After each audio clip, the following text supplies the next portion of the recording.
I can't like look at you. I have to look at the camera. Well, this would be weird. Right. I don't like this at all. By the way, I understand that people on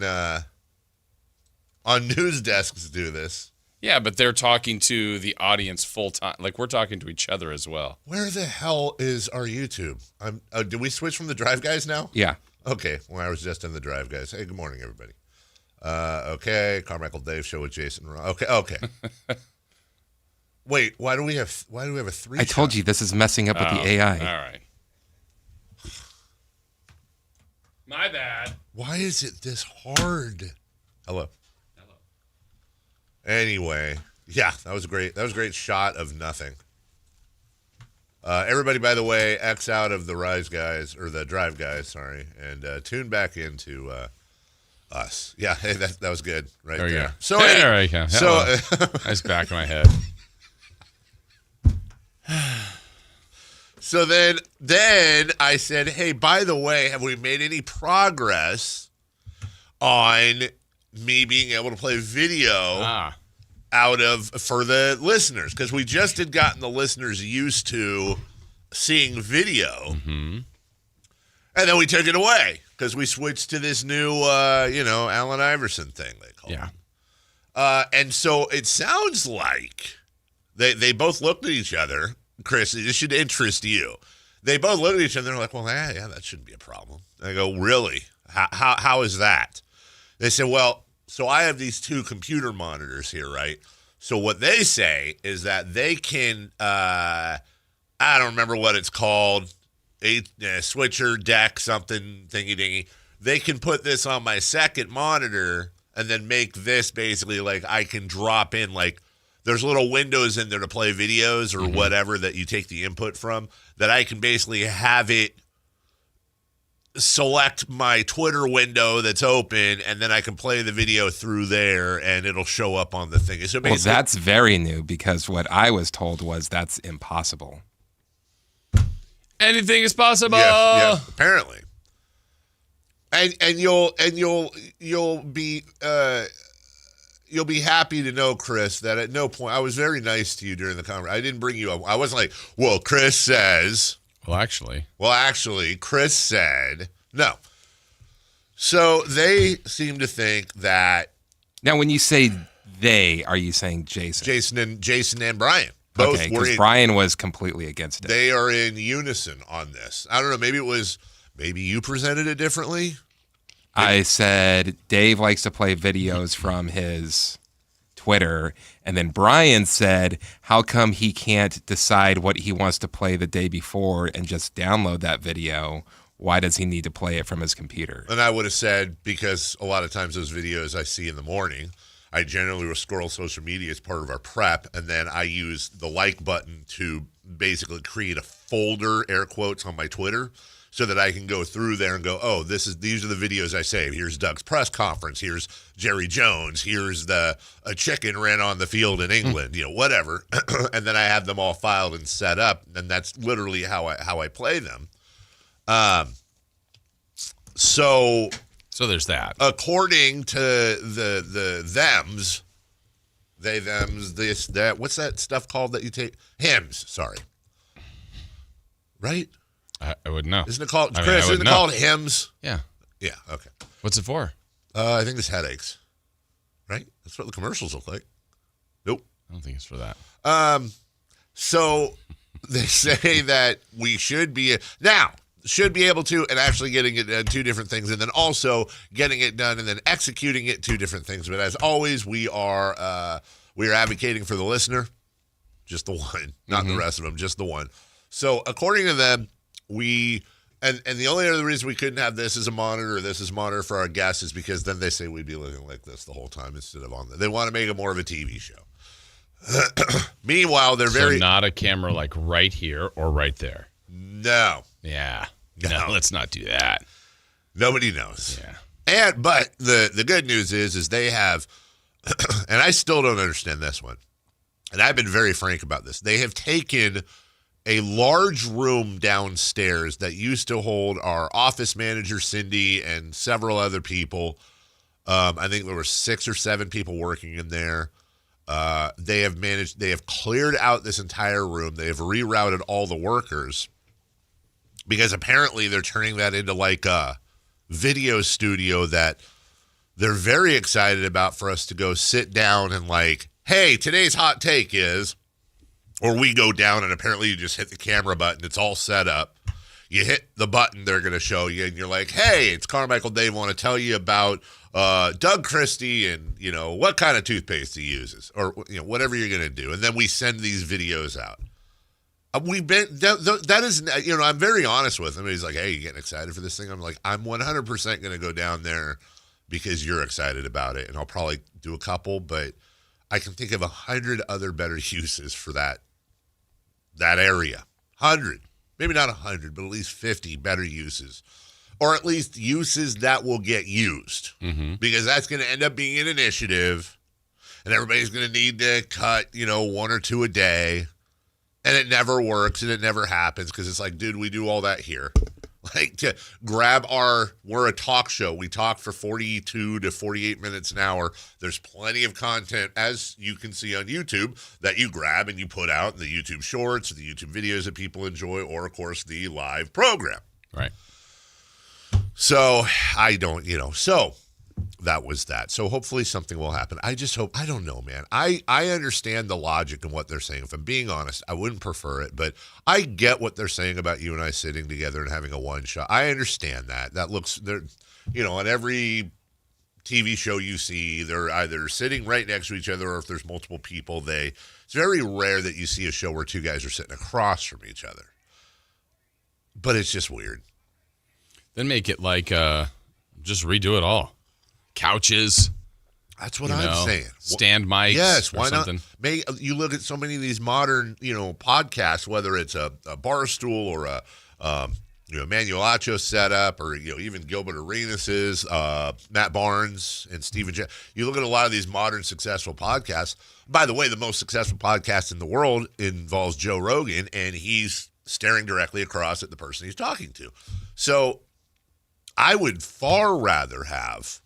And not to keep using Rogan, but honestly, I love that setup where it's a conversational thing between the two people. And when he needs something, it's like, hey, pull that thing up. And Chris is fully capable of doing that. It's just a matter of, can Chris handle the bandwidth of like, hey, dude, here's all the videos I want you to play, and then I can just call him out because right. I mean, like he's doing something right now. I don't know. Hey, Chris, what are you doing right? I mean, honestly, what are you doing right now? You're doing something. I'm putting in the weathers for the other station. So he's doing now spinning plates. Now let me be clear here. I'm not picking on Chris. I 100% understand why he's doing what he's doing right now, and that is the correct decision for him. But I'm not gonna lie, it also kind of pisses me off because we're doing a show. Yeah, there's a reason for that today specifically. No, I get it, and he's got other duties. I totally understand that. In a perfect world, though, the three people that are here are 100% ensconced in the program, and then the other stuff is. But I totally get it. It's not like Chris is just screwing off the show. He's got crap he's got to do in a limited time to do it. Before that, though, we had picture day. Mm-hmm. That was neat. We were all supposed to bring our purple polos and then a red polo. You brought your Sactown Sports purple polo. That we all have been given. But more on that in a second. And then a red and some sort of red polo, right? So you, of course, you brought your purple Sactown Sports polo and you brought a red polo. That's exactly what you were supposed to do. I brought a Kings polo and not a red polo because I couldn't find my Sactown Sports polo, which was a large subject of my weekend. I think Alan just brought a purple polo. Yeah.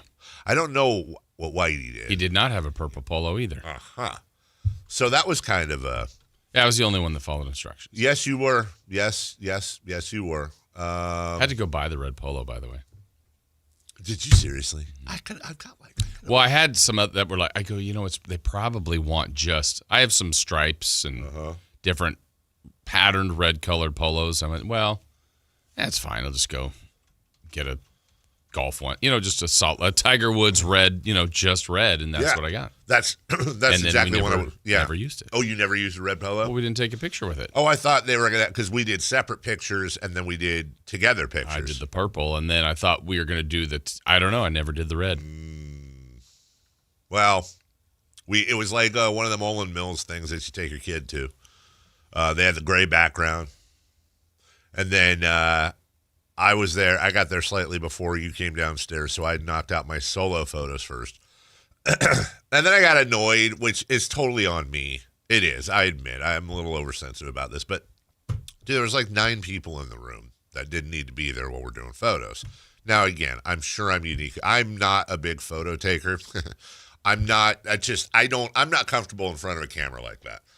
But then you've got, like, just random people in the audience that apparently were like, hey, I don't know if they sold tickets or what, but hey, there's photo day. Let's go watch, which is weird in itself. Let's watch. And there was like management in there too, not just our manager, but also down the hall came down and it's like, what are we doing? Why are we here? So then I wanted to boot everybody out. Of course, that didn't happen. So taking pictures, I think, is kind of an intimate thing. Like, and you have this. We made it intimate. We very much made it intimate. I actually got a sneak preview of 2 of them last night that I shared with you guys. And I didn't ask for it. It was very random when it popped up on my phone. Did I ever tell you who sent them to me? Mm-mm. I'll tell you out there. I have an idea. Do you? Uh-huh. Give me the initials. C? Nope. And C? CC? No. No. Okay. I don't even know what that is. CC? Anyway. Okay. Well, now I want to know who CC is. Tell me in my ear. Do you know who it is? He doesn't know who it is either. That's all right. Caitlin Clark. Yep. Was it Caitlin? Oh, it was Caitlin Clark. Jason's writing it down. Yes, I'm an idiot. I should have gotten that. I really should. But that's not who it was. That's not who it was. No, it was. Because didn't they know the photographer? Yeah, and that's why where you would expect it. But no, it was. I will say this. This is where only we would know. It was somebody who's married to somebody in the building. Got it. Got it? Yep. Yes. Jason. Yes, Jason. So, anyways, we took our photos, and there was a little bit of. I feel like we should have a little bit of our. These are the photos, by the way, everybody, that go, as I said, they go on the scoreboard or the outside TVs. I don't even know what the hell those are called at Golden One Center. Might be the one that's on the. When you click on YouTube, there's our picture. At first. Oh yeah, it should be that. I think it replaces that. These headshots, if you will. YouTube, website, Golden One Center, all that crap, right? Which, by the way, promotional things for advertisers. Totally. So, excuse me. I love, by the way, let's talk about the things that are good. They're updating them, which is great. They went out and got a professional photographer, which is great. And overall, I appreciate the effort put in to do that. But at the same time, like, the idea was to have us both in our station-issued purple polos. As I said yesterday, I spent all weekend looking for my purple polo. I don't remember receiving a purple polo, but that doesn't mean anything. I forget stuff all the time. But I also, and you guys know me well enough to know, like, I have a lot of flaws.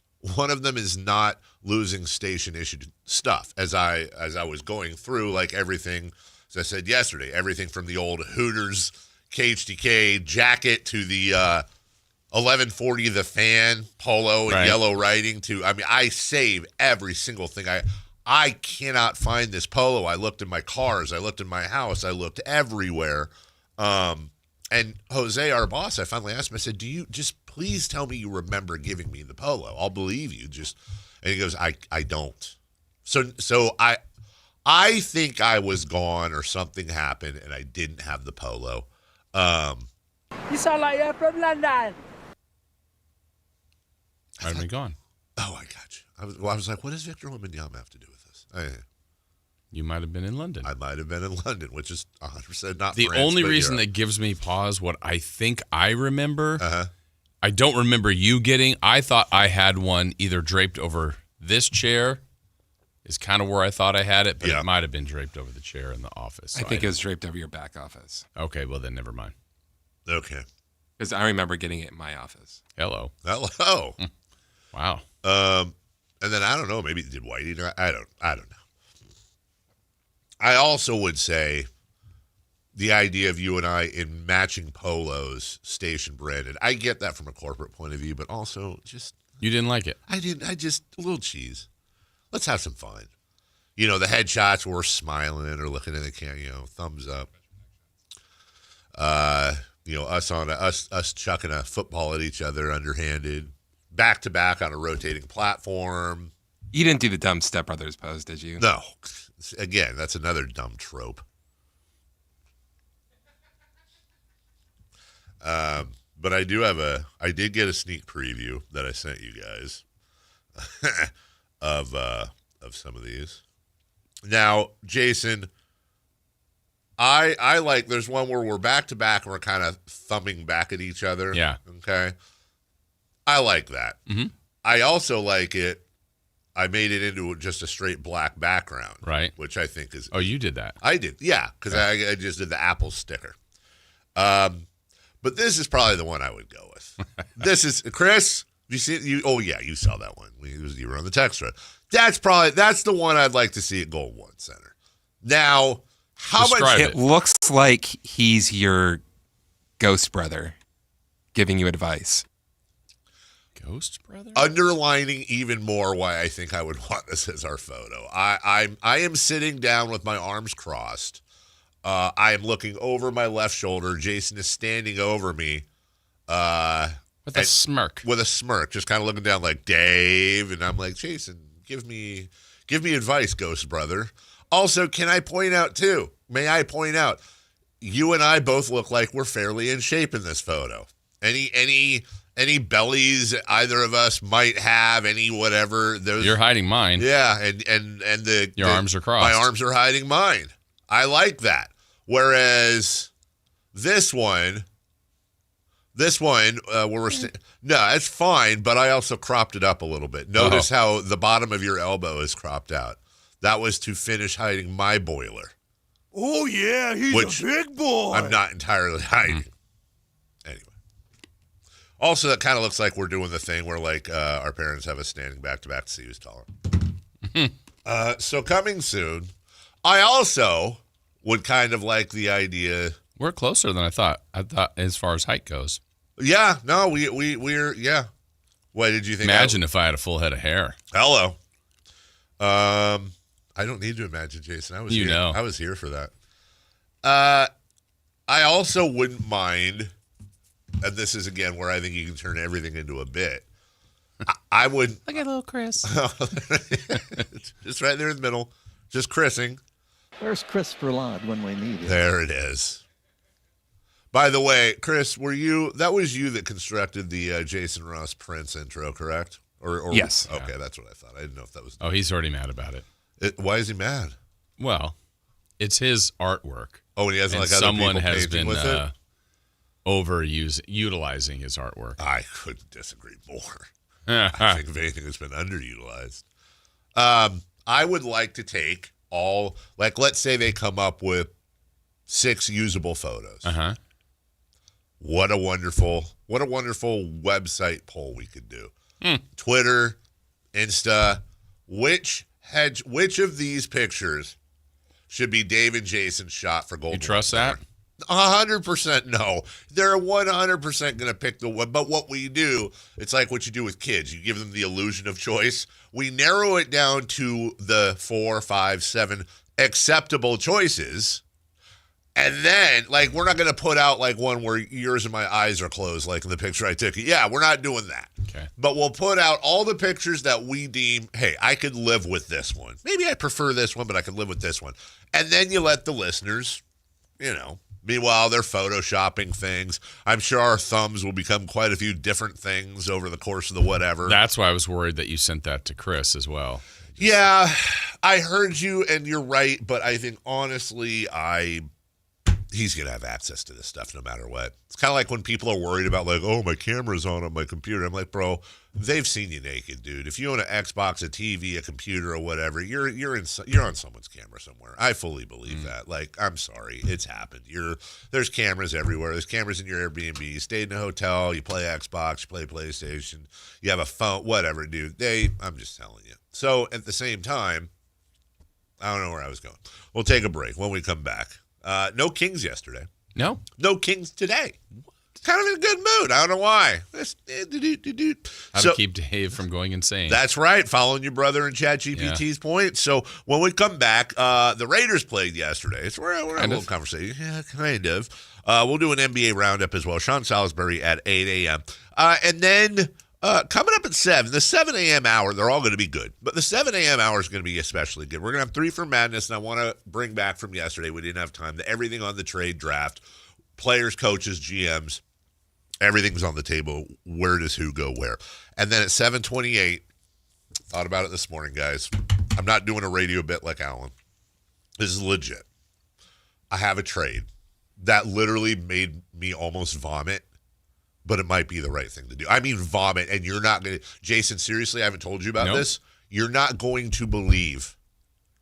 I can give you the whole NBA, and this trade might be bottom 5 as far as people and the Sacramento Kings. But I'll explain my reasoning behind it. We'll take a break. We'll come back. Raiders next.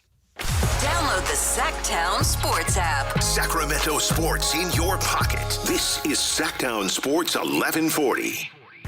This is the story of the one. As a custodial supervisor at a high school, he knows that during cold and flu season, germs spread fast. It's why he partners with Grainger to stay fully stocked on the products and supplies he needs, from tissues to disinfectants to floor scrubbers. Also that he can help students, staff, and teachers stay healthy and focused. Call 1-800-GRAINGER, click Grainger.com, or just stop by. Grainger, for the ones who get it done. I'm Ed Evans, CEO of Consumer Cellular. Ever wonder why Big Wireless wants you on an unlimited plan? They probably want you to cover the cost of those 20-somethings using all that data every month. But most people 50 and up like me only use 12 gigs or less. Don't get bamboozled by Big Wireless. Switch to Consumer Cellular. Our plans start at just $20, and we use the same towers as the big guys. Join the millions who choose something better, because if you're not using all that data, you're probably getting used. Call 1-888-FREEDOM or visit consumercellular.com/facts. Plans include $5 credit for auto pay and e-billing. See site for additional facts. If you're 55 or older and into that whole saving money thing, T-Mobile has an exclusive phone and internet bundle just for you. Right now, get 2 unlimited phone lines plus 5G home internet for just $30 each per month with autopay, plus taxes and fees. And with 5G home internet, setup is easy with just 1 cord and no technician needed, which is great if you're also into that whole keeping it simple thing. Switch now and experience the best mobile network in the U.S. Visit your local store to start saving. T-Mobile, it's better over here. Based on analysis by Ookla of speed test intelligence data Q4 2024 to Q1 2025. Ookla trademarks used under license. Unlimited on our network. Customers on voice plan may notice speeds lower than other customers and further reduction if using more than 50 gigs a month due to data prioritization. Video streams and SD on this plan. Home internet pricing after $20 and monthly bill credit plus $5 per line without autopay. Debit or bank account required. See 5G device coverage and access details at T-Mobile.com. Capital Casino, Sacramento's #1 poker room with primetime football. It's back. Capital Casino is giving away $500 per game in high hand bonuses for every Sunday, Monday, and Thursday night primetime game, offering the best food, best service, and the best action with the most variety of games in the region and conveniently located at 411 North 16th Street in downtown Sacramento. For more information, log on to capital-casino.com and please gamble responsibly. 1-800-GAMBLER. For 25 award-winning years in Northern California, Ashton & Price is your local injury law firm. Pro attorney tip: if a firm presents as local but they're in LA, red flag. If your first consultation is not with a lawyer, big red flag. At Ashton & Price, your first consult is with a local attorney, and if serious injury prevents travel, a lawyer will come to you. Still not enough? George Washington's my uncle. At Ashton & Price, no red flags, just red, white, and blue. Remember, for the best advice, don't think twice. Call Ashton & Price. We just want to have enough money for retirement. And travel to visit our grandchildren. I understand. That's why at Fisher Investments, we start by getting to know each other. so I can learn about your family, lifestyle, goals and needs, allowing us to tailor your portfolio. What about commission-based products? We don't sell those. We're a fiduciary, obligated to act in your best interest. So how do your management fees work? We have a simple management fee based on the value of your portfolio, so we do better when you do better. We appreciate that kind of transparency. We also check in with you regularly to keep you up to date on the markets and your portfolio. Well, what other services do you offer? As a client, you have access to resources on investing, financial planning, estate planning, Social Security, Medicare, and more. Wow, sounds like Fisher Investments has everything we need. At Fisher Investments, we're clearly different. Learn more at fisherinvestments.com. Investing in securities involves the risk of loss.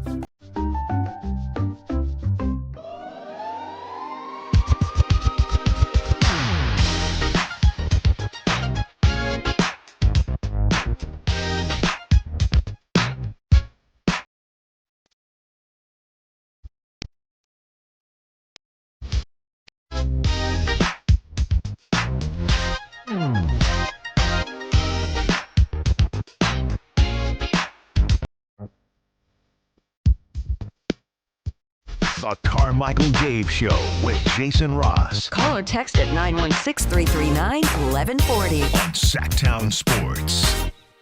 Ow. Hey, welcome back. I had a weird, strange dream last night. And then we'll get into the Raiders. I think it's because I was reading about the release of Metallica's Black Album in 1991 before I went to bed. Really? Okay. And they released like a 10-disc set not that long ago, kind of commemorating it with like demos and different things. And what caught my eye and why I went down the rabbit hole. This seems like a cash grab. Is that they had a few different concerts they played of that album, you know, in Norway, here, there, Australia, Russia, Moscow, the big 1.6 million attended event in 91. But then I'm scrolling down and like on discs 7 and 8, it was live at Arco Arena. Oh. Which I thought was kind of cool, and I listened to it a little bit, you know, Echo Arena. I'm surprised that happened. So anyways, I go to, that was the last thing I did before I went to bed. In my dream, I somehow went back in time, and the whole thing was I had to get a hold of James Hetfield, the lead singer, but I didn't have any connections. And it was like 1990 or 89, I don't know. It was before they did it. And I had to basically convince him, without telling him I'm from the future, be like, dude, I'm here to help you. Oh. I'm here to help you produce this album. I don't want any money. And then I had to like prove it by giving him like titles and humming how songs would be like, dude, there's no way nobody could know this. Like, you got to just trust me and not think I'm a nutbag. And then I went in studio with Metallica and was like, no, you want to do it this way, and here's what this these is how I lyrics would do it. This is how I would do it. And then the interesting thing is, coming out of that dream, because you don't remember all your dreams. Ronald Reagan? The actor? The actor? So the interesting thing, though, when you have any sort of back and what's really baking my noodle today is that I pretty much have 90% of that album memorized, lyrics, how it goes, all that. If I was in that situation with the band in studio, and I was like, no, dude, here's the lyrics. Here's how you want to do Enter Sandman. Here's how you want to do the guitar, all that stuff. I'm not a musician, so I'd just be humming it and singing it and stuff like that. Is that how the album would have turned out? Or would the album have turned out completely differently because they would have been like, this turkey doesn't know what he's talking about? This would be a fun exercise to get like a band together and you try and get them to make that song and you say, this is how it goes. And then they try to create it from what you're remembering and the sounds that you're making and see if they could come up with something close. And they would have to not know what the song was, right? Okay. Yeah, because that would be difficult. Yeah. Because I'm like, yeah, no, you want to... Exactly. Yeah, Lars, the drummer. No, it's ting, ting, ting. It's not jigga, jigga, jigga, jigga. Anyway. You're like, yeah. I'm buying what this guy's selling. Yeah, and at some point, do they go, at some point, how do I get James Hetfield, the singer, to go, oh my God, this guy is actually for real? Because I've had a similar thought. And then Lars says, I don't care, I just want to be rich. That's exactly right. He's all Napstering. Because I've had this similar thought I've had this similar thought. This is where this dream is an offshoot of the old, like, if I could go back to 2000 and somehow, how do I convince Jeff Petrie that I know what all the draft picks are going to be? In the year 2000. How do I, like, no, you're going to want to grab this Giannis kid, like, seriously, number 6. That's way too high. Doesn't matter. You want to grab the how do I get from the point where... Wait, so the Kings are still bad even though he knows all the good draft picks? Well, Giannis? No, that would be like, if that was like the first year. You're 100% correct. And then it's like, but if you went back to 2000, I think you'd be able to do a really good, like, you would have a good 25-year career of being the greatest general manager of all time if you could go back in time to 2000. The absolute greatest, but how long does it take you to convince a front office to let you make the picks? What would be cool about all of these picks are garbage, and Thomas Robinson is ruling the league. What are you talking about, Dave? Exactly. What would be cool about it is if you had the knowledge, you wouldn't have to have like a lottery pick in some of those years. Absolutely not. Take this Jokic guy. I'm telling you. Trade down. No, we don't pick till. No, that's fine. No, he'll be there. Take him, and it has to be during the Taco Bell commercial. Help the Raiders a little bit as Dallas, as we thought, and we're not doing the whole look. Kings fans should not be making fun of Raider fans. We're all kind of in the same boat, just different orders, if you will.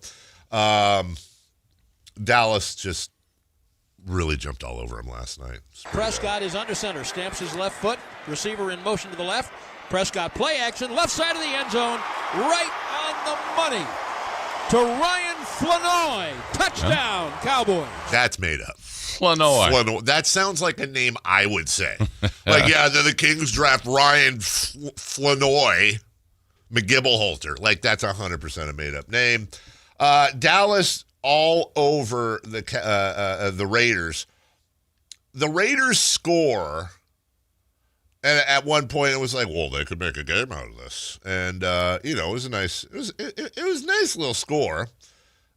But then Ashton Jeanty, after a really dumb attempt at a run back when he should have just let the ball go in the end zone, Ashton Jeanty gets the ball, and like pretty much his entire career so far, as soon as he gets the ball, he has 4 300-pound guys all up in his face. It's not good. I like hard play action, but not here on the 1-yard line.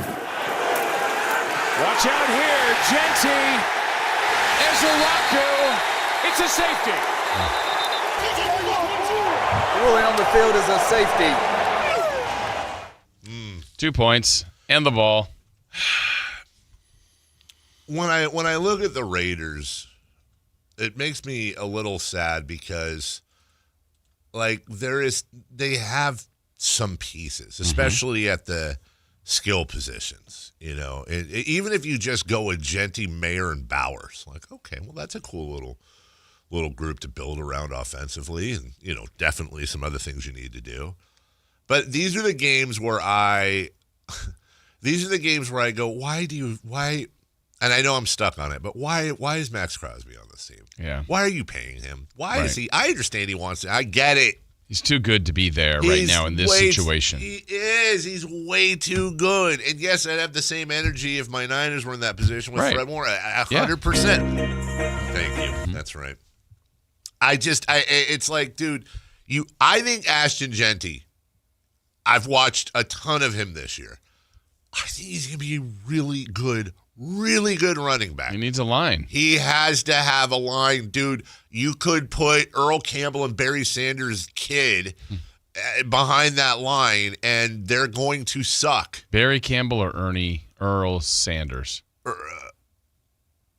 think Barry Campbell sounds pretty good. I was just going to say, I think Barry Campbell is the way to go on that. I 100% do. And maybe Barry Sanders is the only guy that could, because he operated with that Lions line forever, and he's a damn ghost. But they put up a stat yesterday, and by far worse in the league. What is it, like?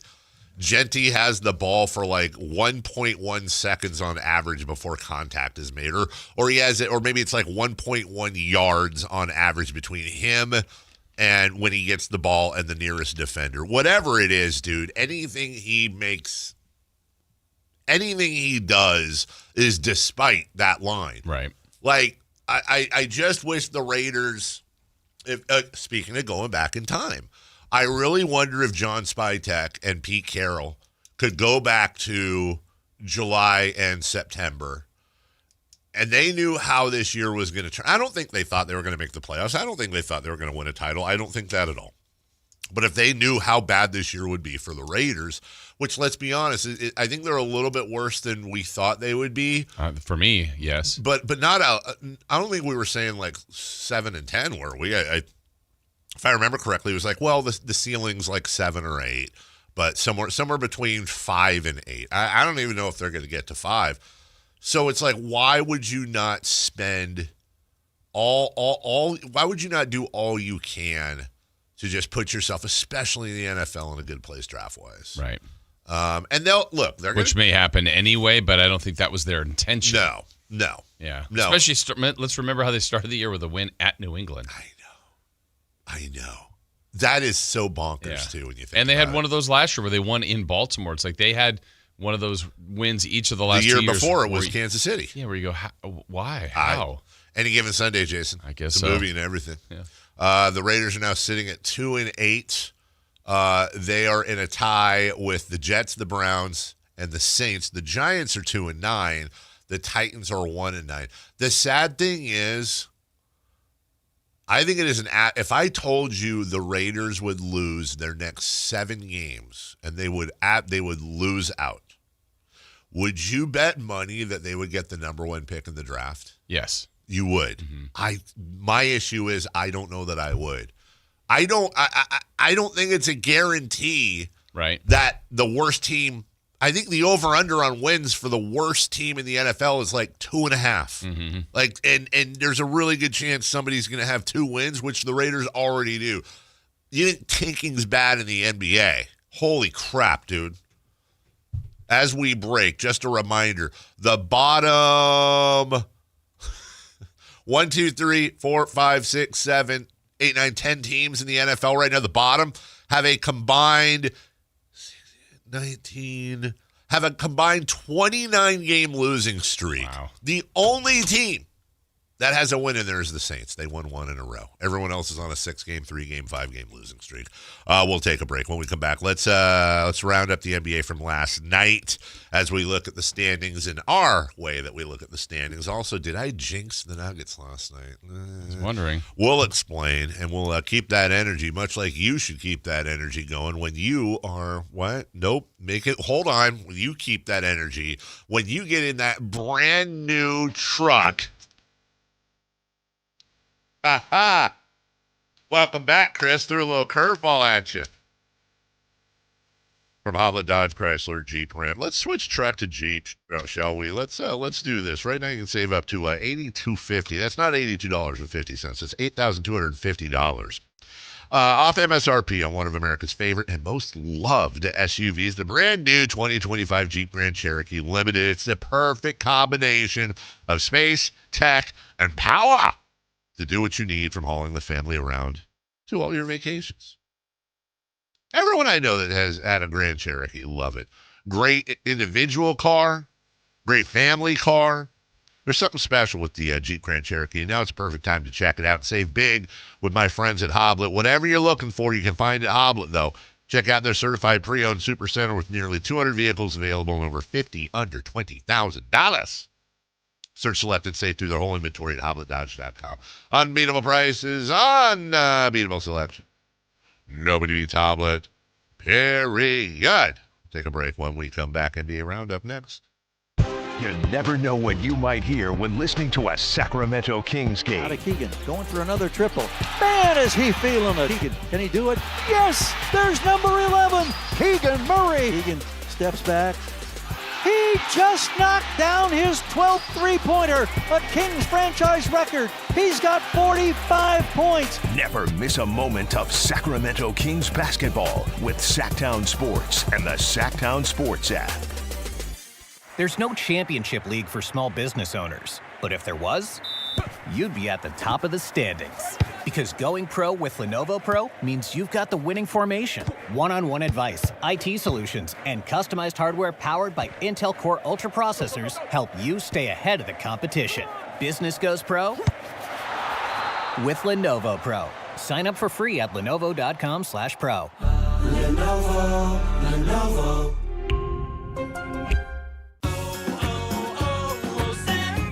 Hi, I'm Maria, salon owner. You know the jingle. Now discover the facts about Ozempic, a GLP-1. There's only one FDA-approved Ozempic, made by Novo Nordisk. Learn about the real thing. Talk to your healthcare professional today. Call 1-833-OZEMPIC or visit Ozempic.com to view the medication guide and to learn more about Ozempic. Semaglutide injection 0.5, 1, and 2 milligrams.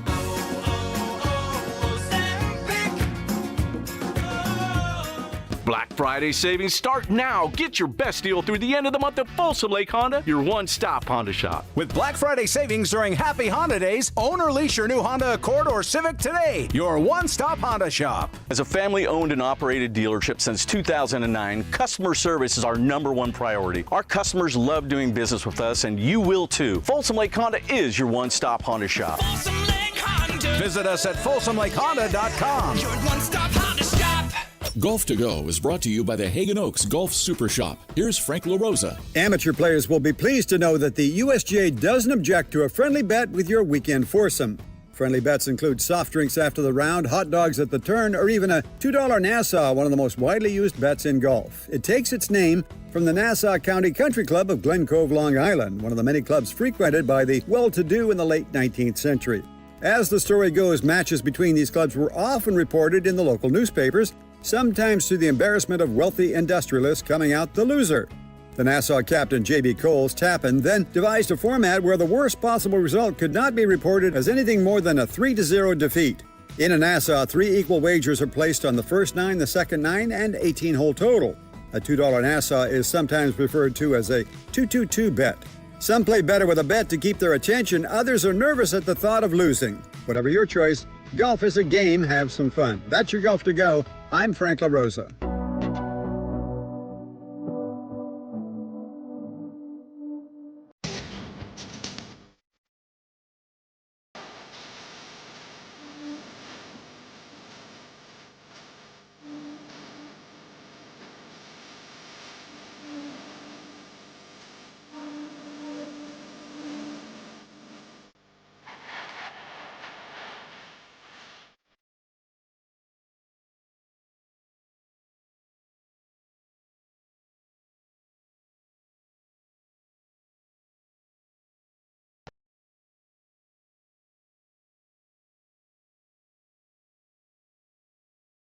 With the best in local sports. They just make it interesting, you know? It's the Carmichael Dave Show with Jason Ross. On Sactown Sports.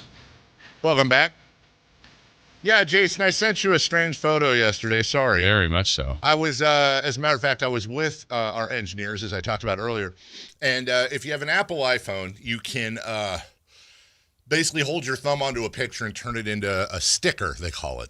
And then when people text, you can make that a thumbs up, a ha-ha, an exclamation point. Anyways, so in my family chat, which includes my sister and brother-in-law, I was at my parents' house a while back, and there are these newborn pictures.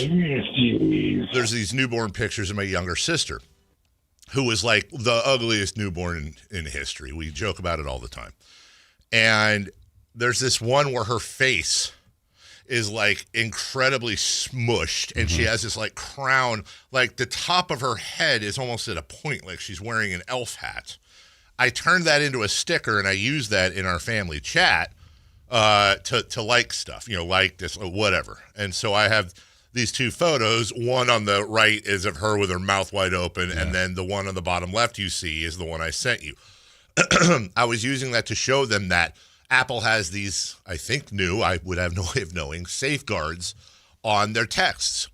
When I try to send that as I'm going to try to send this to my daughter who's sleeping right now, this sticker I have of my little sister, all of a sudden these Apple protocols come up, and it says, this could be sensitive. Are you sure you want to continue? And then underneath it says, not now, ways to get help, or I'm sure. If I click I'm sure, it says, it's your choice, but make sure you feel safe.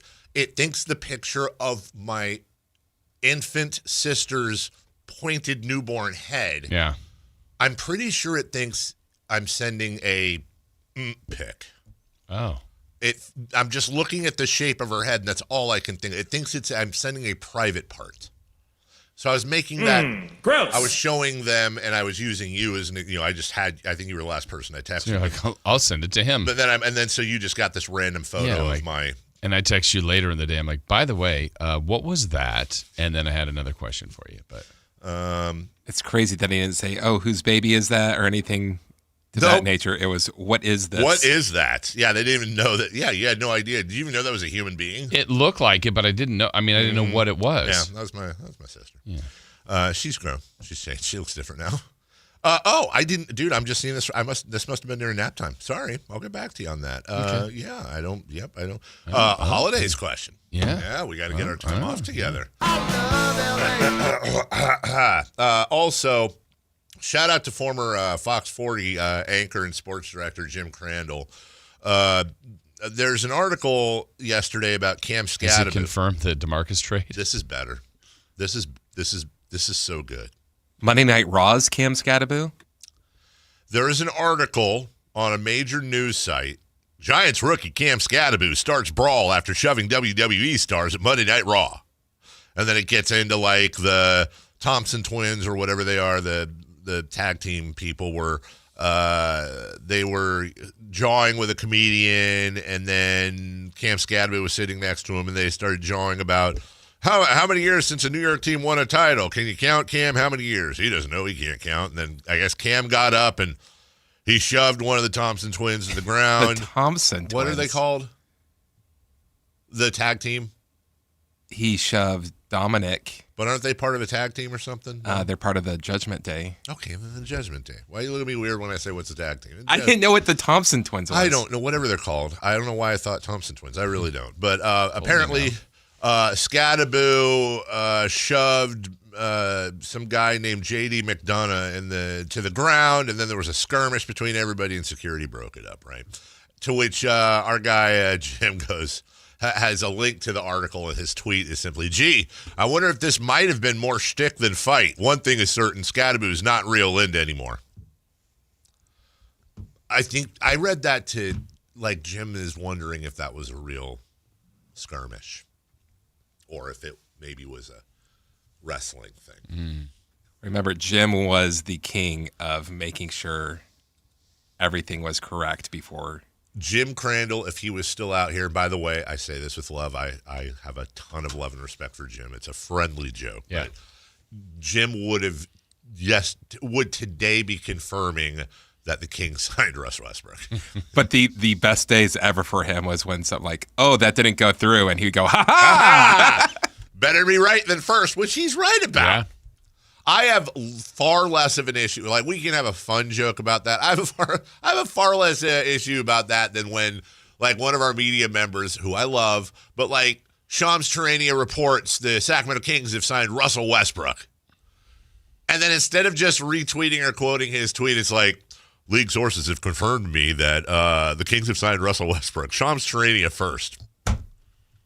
Okay. Well, that's a backup. You don't think he's going to anybody? Who? The media member? Yeah.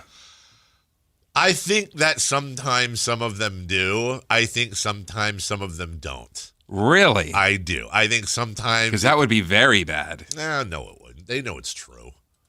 It's like, he already reported it. What are you confirming? You're confirming Shams Charania? If this is the person I think I'm not talking about. I don't think it's the same person. It's not. There are a few of them. Okay, so this is more of a blog situation? Huh? Are you talking more about a blogger? No. I can name someone on the news saying that they got sources that they are not going to. Not that person. No, I don't even know. Yeah, no. I'm talking about just the simple practice on Twitter. Okay, where somebody will say league sources have confirmed after like a Shams Charania, Chris Haynes has reported or Woj or whatever. But you're saying that. I'm saying I think that they're going to someone and talking to someone and saying yes. That and so am I, Chris. I'm saying the same thing. I'll bet you every time they're doing it. I'm sure they are. I'm mainly saying, but why is it necessary? Let's just retweet the tweet. You don't have to confirm. It's Shams. Just retweet the tweet. Are you saying you have to confirm to make sure? I think this is your Jim Crandall journalism school. I think it's silly. I think it's silly, but that's fine. I'm not a journalist, so I'm legitimately not one. Yesterday, the stat of the day, I thought, was that no Denver major sports team has lost at home since September when the Angels beat the Rockies. Right. That's a hell of a stat, right? Yeah. Well, then the Bulls beat the Nuggets last night. Every single thing that every fan does at home or at the stadium makes a direct impact in the game. It's over. Bulls beating the Nuggets 130 to 127, holding off the furious rally from the Nuggets. They outscored them 34 to 27. Also, what a weird way to stop a 5-game losing streak. Win in Denver. Denver.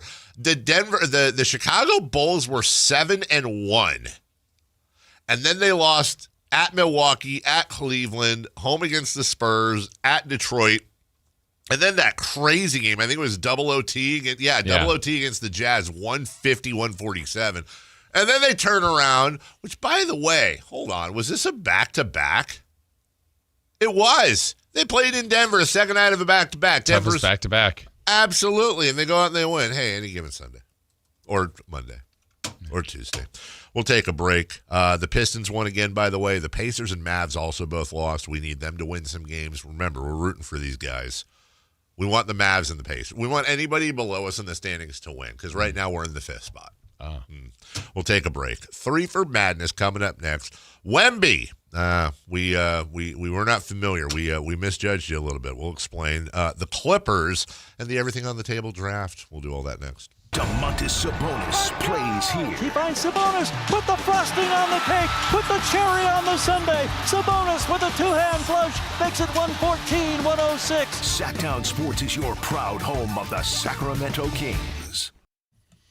All right, let me tell you about Gonzalez Law. Jonathan Gonzalez, a lawyer in downtown Sacramento. He's one of us. He's right here in our community and has been serving the community for a long time and helping many, many people out there, including people getting some of their rights back. And you could do that through an expungement, something that happened in your past that you'd like removed from your record. He's here. He'll help you. He's done that, and he can help do that process with you as well. But maybe you're going through a car accident or a wrongful termination case, a sexual harassment case, whatever the situation where you feel like you might need some representation, contact Gonzalez Law and Jonathan Gonzalez and his team there. SacLegalDefense.com. The number's 916-304-9187. Has helped many, many people in our area, like I said, and can help you as well. Gonzalez Law, SacLegalDefense.com, 916-304-9187.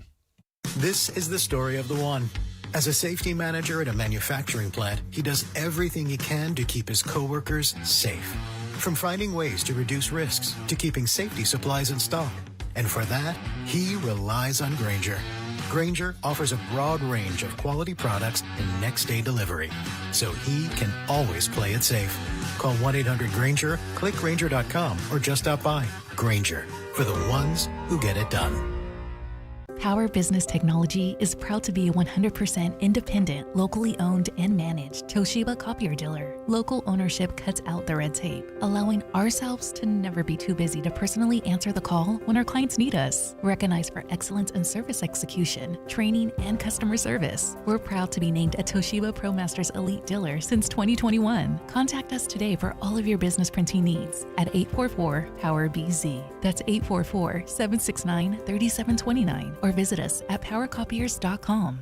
Around here, Maverick is more than a name. It's who we are. My dad climbed power poles for a living, and he taught me to keep homes running when it gets cold. This November, donate 5 canned foods to our holiday food drive and choose a furnace tune-up or an electrical safety check. We'll collect your cans at the appointment and keep your heat comfy and your lights steady. So the only thing whistling is the kettle, not your ductwork. Visit callamaverick.com. Limited November appointments. Some restrictions may apply.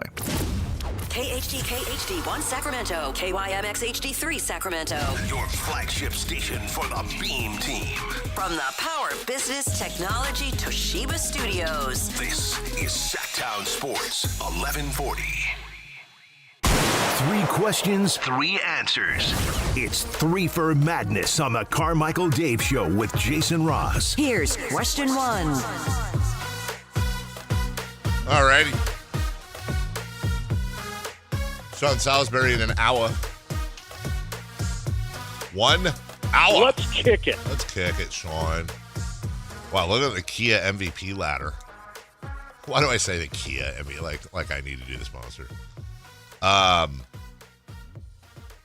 It's surprising to me, but it probably shouldn't be when I'm looking at I look at the top 10, pretty familiar names, and there are a couple of new ones. But then when the 5 more listed alphabetically, Denny Avdia is in there, and then on top of that, Austin Reeves in there as well. That's quite interesting. What the hell? I forget what Portland traded for Denny Avdia, but it wasn't anything. Right. And of course, we always remember these, but God dang it, I wanted us to trade for how great would Denny Avdia? Well, put us in a different spot, but be nice to have him on this team right now. 3 for Madness, question 1. Victor Wembanyama will be out a while with a left calf strain. He's missed an average of 23 games a year to this point. When does this officially become an issue? I feel like it is. He played 71 his rookie year. That's fine. It's 11 games, whatever. Then 46 last year, but then it's like, okay, that was a blood clot. Like right, that's really either serious. Yeah, right. Yeah. Like that seems random and not. It's not like he fell to the ground and developed a blood clot. Like that felt like it was non-NBA related. But you worry, like there's all this worry because he just is a freak of nature size wise. Now he has a lower calf strain. So now in 2 of the 3 years he's been in the league, he's missed significant time. And there is worry, by the way, not that this matters in the big scheme, but there is a little bit of worry, by the way, that is he going to miss? Because remember, he can only miss 17 games. Correct. And then he's not eligible. He would have been Defensive Player of the Year easy last year.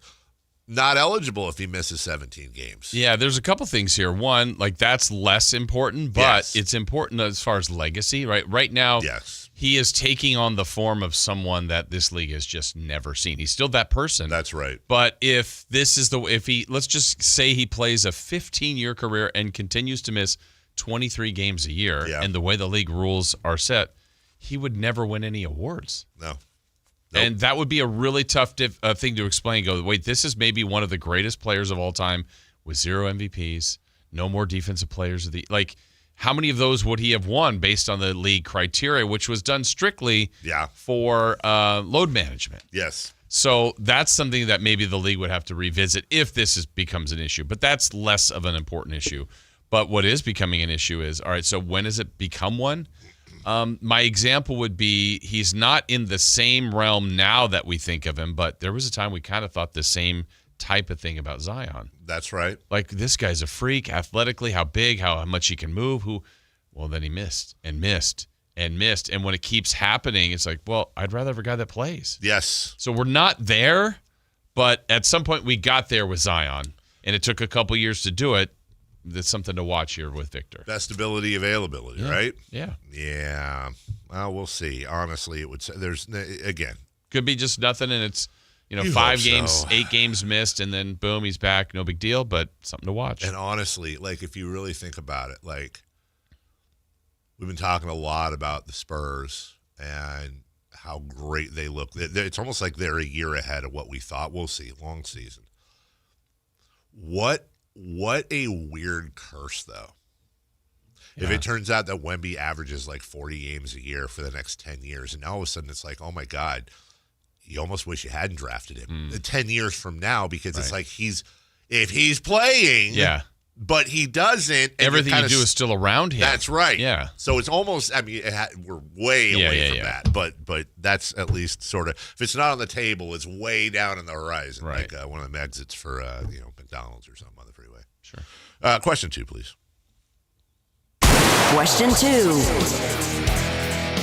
The Clippers have lost 8 out of 10. Do you see them as potential trade partners? Yeah, I think so. I mean, I see everybody as a potential trade partner, but there's some interesting things with the Clippers. They are 4-10. I feel like they're going to get better than 4-10, But then when you let's just take a look at the schedule because sometimes you want to go inside the numbers. Here's their currently they have lost 8 of 9. Okay. They lost to Miami. They lost to OKC. Back-to-backs against Phoenix they lost. Lost to Atlanta. Lost to Denver. Beat Dallas by 6 in OT. Lost to Boston. Lost to Philly. So I would say this. Outside of Phoenix, those are all fairly losable games. But then, Jason, their only wins this year. Home Phoenix. Home Portland. Home New Orleans. At Dallas in double overtime. Those are 4 of the worst teams in the NBA. Right. So, yeah, I think they've got way too much. I think they have this 8th or 7th highest payroll in the league. Way too much. And they've got to be the oldest team, if not the oldest. I think they are the oldest team. And I will tell you this. I would actually, weirdly, there aren't a lot of teams I could say this about. I would actually rather be in the Kings position than the Clippers position. I really would. They are ski-rude. So, yeah, I could see it. Yeah, I think they fooled me so far. I know it's one preseason game, and you can't take that for when they were here. I thought they looked absolutely amazing. Yeah. And their second unit that came in, and it was Lopez and Paul and John Collins, and I'm like, man, Bradley Beal's not even there though. Now he's done, and you just go, this team. If Kawhi's right, and that whole other noise is just noise, and Harden, and just like, man. Zubac, that's a good-looking roster, and right now it just looks like an old roster that's paid a lot and not winning. And their draft pick situation ain't great either. Yep. By the way, they don't have their draft pick this year. Does it go to OKC? It goes to OKC, fun. but the Clippers have Paul George. Oh, wait. No, they don't. But the OKC has to have the reigning MVP. And the most lopsided trade perhaps in NBA history. My goodness. More on that later. Question 3. Question 3. Dave. Hi. You wanted to do an everything on the table draft. I did. Have at it. Okay. This is an interesting little exercise. We're gonna go 10. The idea here, and this should be fairly quick. I just wanted to see where you would fall on this, Jason Ross. The idea is this. We're clearing the decks. Decks. Brought to you by Trex Decking and Railing. We're clearing the decks. Think of it as an expansion draft, but everything is in the pool. Players, coaches, front offices. Hell, if you want to pick a mascot in your top 10, you can. Everything is on the table, except arenas and locations, basically. And you and I are going to go back. You can't move an arena to your location? No, we can't do it. Sorry. We're going to go back and forth. Jason, pick a number between 1 and 10. 8. 8. I will say 7. Chris, what was the number? 5. It was 5. Okay, so I go first. I asked him to. Yeah. Also, yes. Just for clarity, you told me the other day this would be the bottom 10 teams, correct? The bottom 10 teams? What do you mean? We're picking from the bottom 10 teams? No. The entire NBA. Oh, you told me the other day the bottom 10 teams. Did I say that? Yeah. Well, I'm an idiot. I meant let me say it like this. With the first pick in the draft, I will take Victor Wembanyama. I gotcha. So this would be a lot easier, I think. Oh. Yes. Did I really say that? Sorry. You did. Because I thought we were just looking at the worst teams of the league. And I gotcha. No. I'm doing this for a reason. All right. A very specific reason. I take Wemby. And you would get 2. By the way, we're not going to go snake either. We'll just go 1, 2, 1. Like we would basically. Oh, the way that it conveniences. No. What I'm saying is the point is not. We're not trying to see who has the better team. So, for example, if you want to play this out, I'm picking as the Kings for number 1. Jason will pick for the Lakers. Thunder. Lakers is 2. Then I'm going to pick for the Celtics at 3. On and on. The point is I want to get somewhere with this. We're not going to compare who has the better team or anything like that. Trust me on this. So I'm just picking one player. One anything. Right now. Yes, right now. And you're saying player, coach, general manager. Anything, 100%. Because I know what you're going to do. Yeah. All right, I'm going to take Nikola Jokic. That is exactly where I had him ranked as well. Okay. I will then take Shai Gilgeous-Alexander. I will take Giannis. You will take Giannis.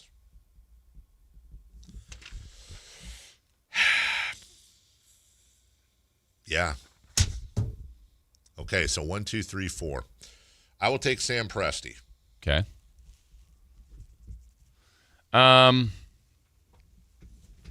This is interesting where I want to go next. Mm-hmm.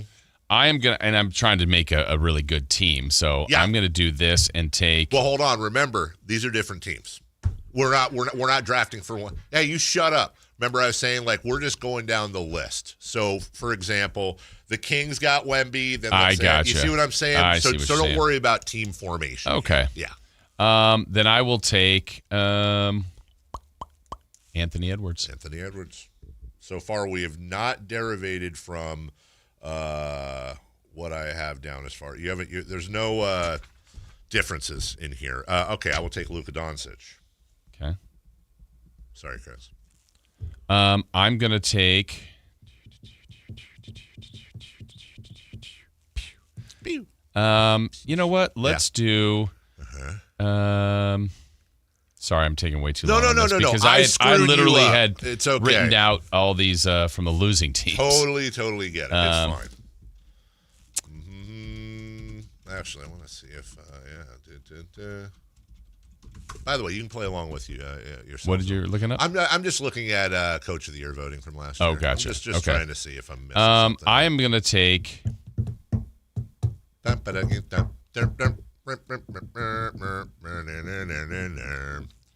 Yeah. I'm really flummoxed here on what I want to do next. Are you flummoxed? I am flummoxed. Can you tell me, is this a player-to-player issue? Oh, yeah, I'm going all players. Okay. Yeah, I know where you value what you're doing here, but I'm going to just do, I'm just going to fire away then. Let's go with, I'm just looking at standings. I'm going to take Cade Cunningham because it's not going to.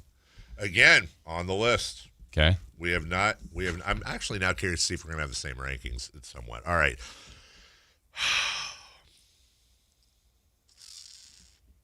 Damn it, that was my next pick.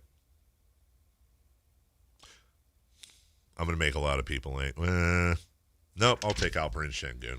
I don't think you're going to make anybody angry because I think everyone's having a hard time figuring out what's going on. You shut up. They know exactly what's going on.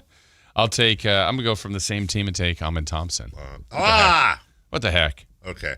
Remember, since Chris doesn't understand what we're doing. Yeah, I don't either. We're drafting the top 10 from things, players, coaches, GMs, anything you want.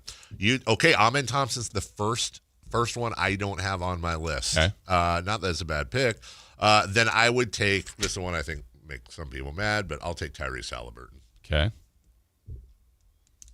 I will take Donovan Mitchell. Mm-hmm. That's right. So what do we got here? 3, 6, 3, 6, We're top taking 12. 6. Okay, so this is long enough, I think, to make my point. Okay. Let me add, the only thing I'm curious about with you is, had I not taken Sam Presti, would you have taken him? No, you would have taken all. You have your opinion of Presti is so much higher than, not that mine's bad. Sure. I think if I had a great roster, independent of the GM, I'd be fine. If I had all of them are important. I would love a great general manager. I would love a great coach. I would love a great roster. I think if I'm ranking the most important things, and you could say, I would want the great roster. Well, maybe the great general manager gets you the great roster. Right. It's a players' league to me. I will take the Celtics rings. Would be my point. You would no, and it's not a bad point. And you'll notice I left out one glaring thing. I said that you could take coaches, you could take GMs, you could take players, you could take mascots. What I did not say is that you could also take owners. Right. Because if that were the case, I would probably go Presti second, Bennett third. I would want, because I think it's important to understand that it's not just the GM and his coaching staff, or a scouting staff that would come with him, but you also have to have a good, for example, if Sam Presti was the GM of the New York Knicks with James Dolan, would he have had the same success? Also with a high payroll, with everything that I don't know. But I do know that the situations are a little apples to apples when it comes to markets. As a matter of fact, Sacramento is a slightly bigger market. And my thought is just, and why I value him so high, is that, like you said, he can form the team. He can scout and draft the team with the people he has. He set up. he has run the NBA. I mean, again, it's 1 year in, but at some point, again, we talk about the fact that they are 12-1.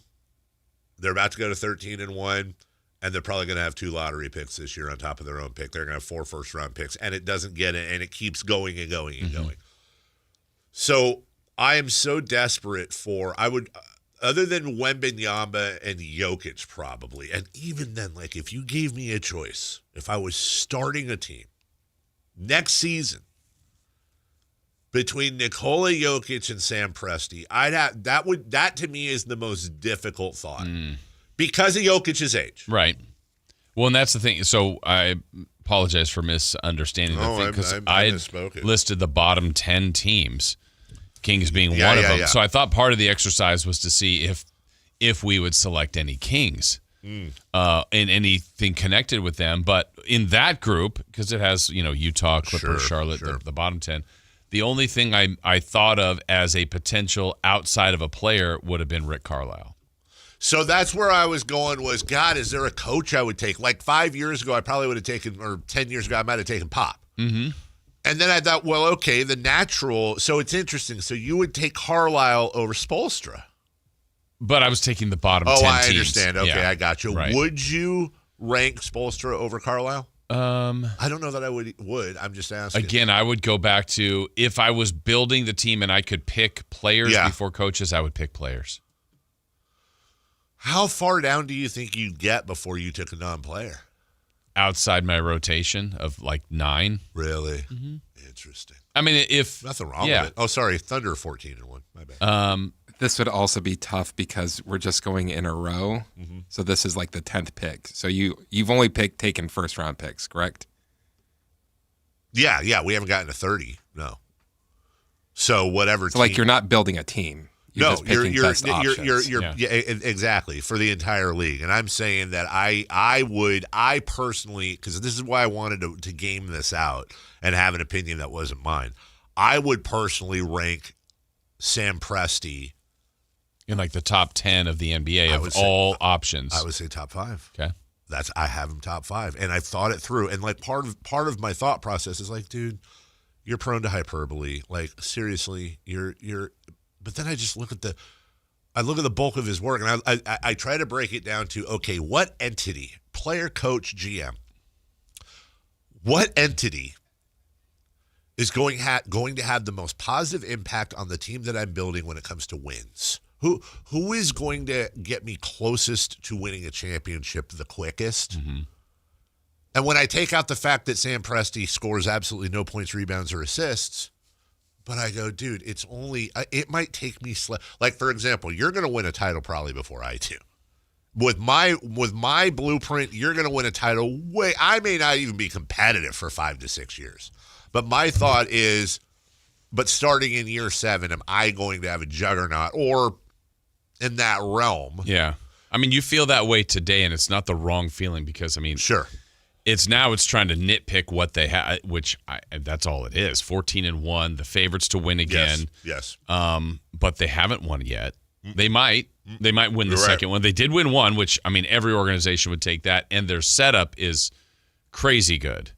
But why wouldn't you take recently, like Bob Myers isn't a GM anymore, but they did win. They did. And they did go to 4. So it's a great question. And let me just say when it comes to my Sam Presti slobbering, Brad Stevens. Yeah.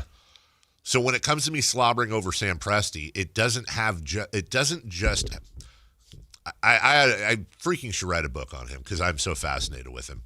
It's not what he's doing that pushed me over the top. It's that I've been sitting and watching and studying him to see if he could do it again. Because what we have to remember is Sam Presti was the youngest GM, I think, in the NBA the last year the Sonics were there. Sam Presti drafted Kevin Durant, Russell Westbrook, James Harden, and Serge Ibaka. We always forget about Ibaka. He's like Tito, but Serge Ibaka was a hell of a player. He already did this with Oklahoma City once. The problem was they couldn't keep them. They could not afford to keep them. Right. There was trouble with it. Was out of his control. He had to move those players to reset and do it again. He has stayed in the same market, well, other than the team moving, he has stayed in the same market, and he has drafted now, That's going to be 3 Hall of Famers right there, all drafted, all in their prime, year after year after year for the Thunder. Okay, great. Then he turns around. He probably has at least 3 Hall of Fame. I mean, if I would put the over-under at 3.5 Hall of Famers currently on the Oklahoma City Thunder. Right now? Shai Gilgeous-Alexander's getting in. Jalen Williams is absolutely tracking to get in, and then it comes down to, well, do you think Chet Holmgren will be a Hall of Famer or not? Okay, maybe 2.5. No, you got me. You got me. All right, one All-Star appearance 2.5 from those two guys. Plus, it's going to be Nikola Jovic. Yeah, he'll be in the Hall of Fame. So now he's gone to the next level. Right. What he couldn't do with Oklahoma City Thunder 1, he has now completely rebooted the whole thing, and he's doing it with Oklahoma City Thunder 2. Plus, he's still set up for the future. Yeah. Plus, he has the most draft capital in the NBA. But most importantly, he's also locked in most of his guys. Well, that's the thing to watch. To me, Yes. like, I think I would, again, take their position over every team in the league. Yes. But he is now paid. The cycle hasn't happened yet, but Chet, Jalen Williams, and SGA. So Yes. at what point will they not keep those guys? They're not there. It's not today. It's not Sure, tomorrow. sure. But they'll be in the same spot. And that's where all these other draft picks will be imperative to either develop or trade one of these guys that's a huge contract. Because I think, is it next year that they all kick in? So Shai Gilgeous is already there. Then he kicks in again 2 years down the road. He is signed for another 3 years after this. And he's going to make like 70 or 80. 38 this year, 41 next year, and then it goes to 63, 68. So, yeah, then I think it'd even go. That's the beginning. Yes. It's going to be like 5 years. You're after 100% correct. Hartenstein and Luguentz Dort both have team options for next year, making 28 and 18. Alex Caruso is signed for the next 3 years at 19, 20, and 22. Okay. Chet Holmgren is signed for the next 3 years. He makes 13 now. It then kicks to 41, 44, and 48. Wiggins is signed for the next 3 years at $9 and $8 million. It's descending. Jalen Williams is signed this year at $8 million, the following year at $7 million, the following year at $7.7 million, and that's a team option because he's still on that rookie. That is massive. I thought that's at the wrong Jalen I'm Williams. sorry, other Jalen Williams. Yeah. Jalen Williams. Yeah. 6.5 this year, then kicks up to 41, 44, and 47. So next year, for example, $140 million will be on 3 players, which they're all great players. If they keep their roster exactly the same and keep everybody, their payroll next year will be, their payroll this year is 188. Their payroll next year will be 191. Their payroll the following year will be 182. The payroll the following year will be 186. Yeah. But they got players to fill in because people will be gone. Yeah, that's yes. But that's also a team that goes, oh, I'm going to go play there for $2 million because I want to go win a title. As a matter of fact, God, Jason, there are no player options on this entire roster. And the only players that are not signed or on team options for next year, Ousmane Dieng is a qualifying offer at $9 million. Kenrich Williams, Luguentz Dort, and Isaiah Hartenstein all are on team options. The only guys not signed next year are Chris Youngblood, Brandon Carlson, and Brooks Barnheiser, who are all making $636. Those are made up people. Yeah, exactly. The 16th, 17th, and 18th. And on top of that, he has the largest stack of picks in the game. He has 4 first-round picks this year, of which 2 will almost certainly be lottery picks. Which isn't just to say he can grab those, and now he's got these guys on 3-4-year rookie deals, but he can also put them together and trade them off, which, by the way, I think we're going to start seeing that now. We're going to see an example where Sam Presti trades to the Sacramento, I'm just using the Kings for example, the number 8 pick in the draft for a first-rounder in 2033 and an unprotected first-rounder. Like, he's just going to keep kicking the can down the road and turning, okay, I got 1 lottery pick now. I'm going to trade that for 2 lottery picks in the future and just keep – it's almost like a garden of draft picks. So, again, for me, and I could be over the top here as I usually am, but for me, God, I see where you're coming from, and you probably are correct. But it also doesn't have to be either or. Right. Which is why I go back to what I've originally said. Somebody has to godfather Sam Presti, or there's got to be a Sam Presti top lieutenant. They got to godfather him an offer, man. I'm going to try to gauge this. Is your love for Sam Presti greater than or less than your one-time and long-time love of Ben Simmons? It is not even in the same universe. Ben Simmons was for me. Ben Simmons ended up being a bit for the most part. You know that for a long time. That was a bit. That was just a triggering bit. But I do love Ben Simmons. But let's put it this way. My love of Ben Simmons was 94% potential and future. And this is what I think he could do. Mm-hmm. My love of Sam Presti is what he's done, what he's accomplished, and how he said. It'd be like if Ben Simmons was like a 3-time MVP and like was still 24 years old and was averaging like a quadruple double. Like, people are gonna get tired of it. I don't blame them, but God, I would marry Sam Presti if that's what it took to get him to the Kings. I would leave my wife and I would actually marry Sam Presti. I would do all the housework.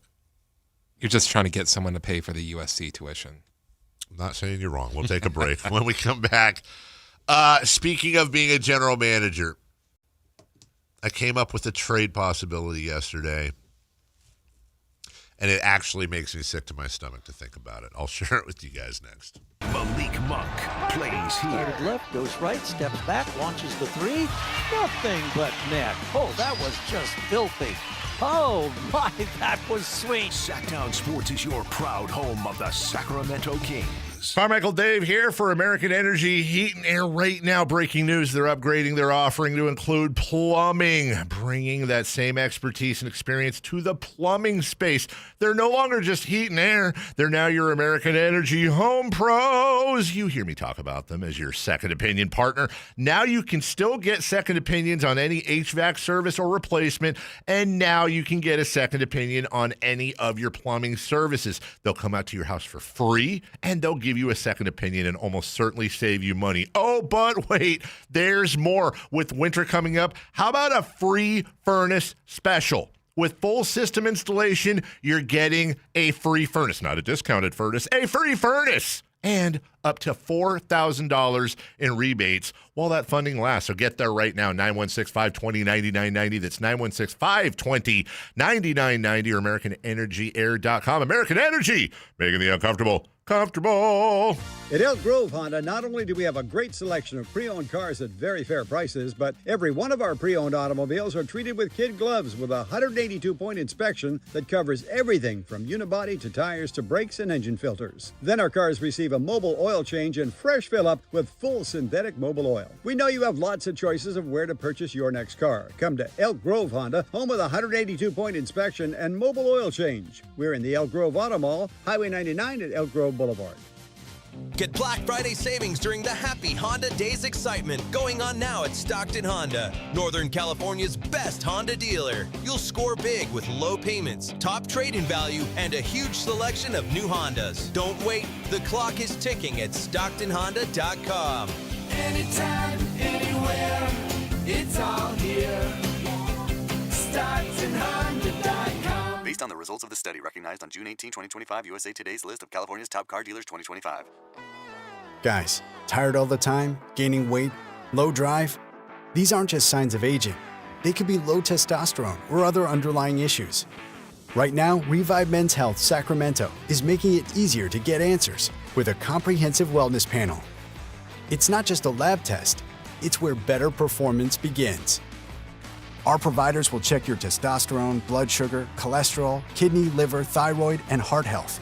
A $400 value for just $99, or free if you start treatment. Over 120,000 men have trusted Revive to restore their energy, mood, and confidence. So if you're ready to feel better and live stronger, call 916-619-3000. That's 916-619-3000. Or visit ReviveMen'sHealth.com. Offer ends November 30th. Must medically qualify. Terms apply. Contact us for full offer details. This Sponsor the Clock is brought to you by Light the World Giving Machine.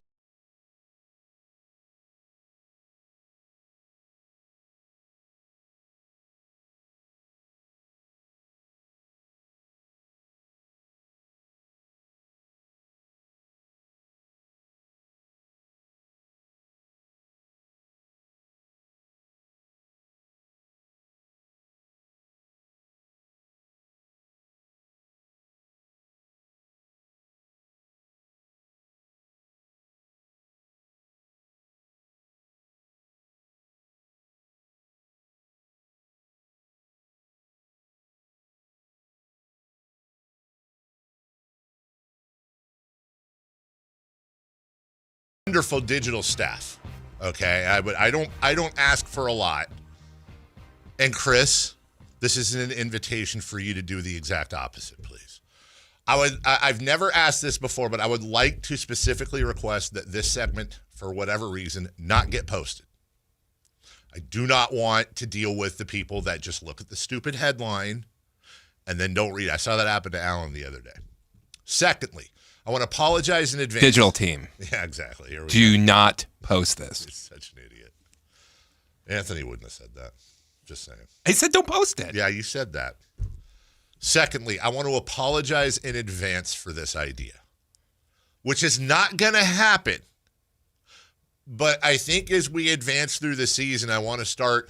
I don't like trade machine conversations because it's dumb because nobody's going to do the trade. But to give, I think, people an idea of what the expectation should be before these moves are probably inevitably made at some point.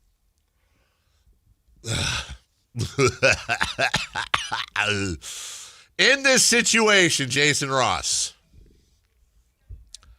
the Sacramento Kings would trade Domantas Sabonis and Zach LaVine. Do I have you yet? I'm intrigued. I'm nervous. I'm so nervous. I don't want to say. I'm going to write down who I think you're I think that's for. a good idea. I don't want to even say this.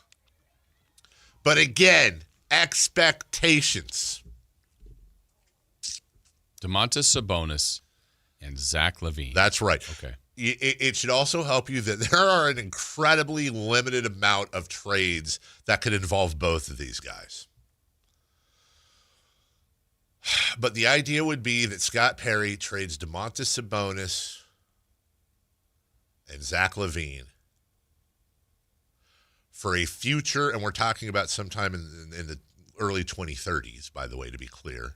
First-round draft pick, top 8 protected.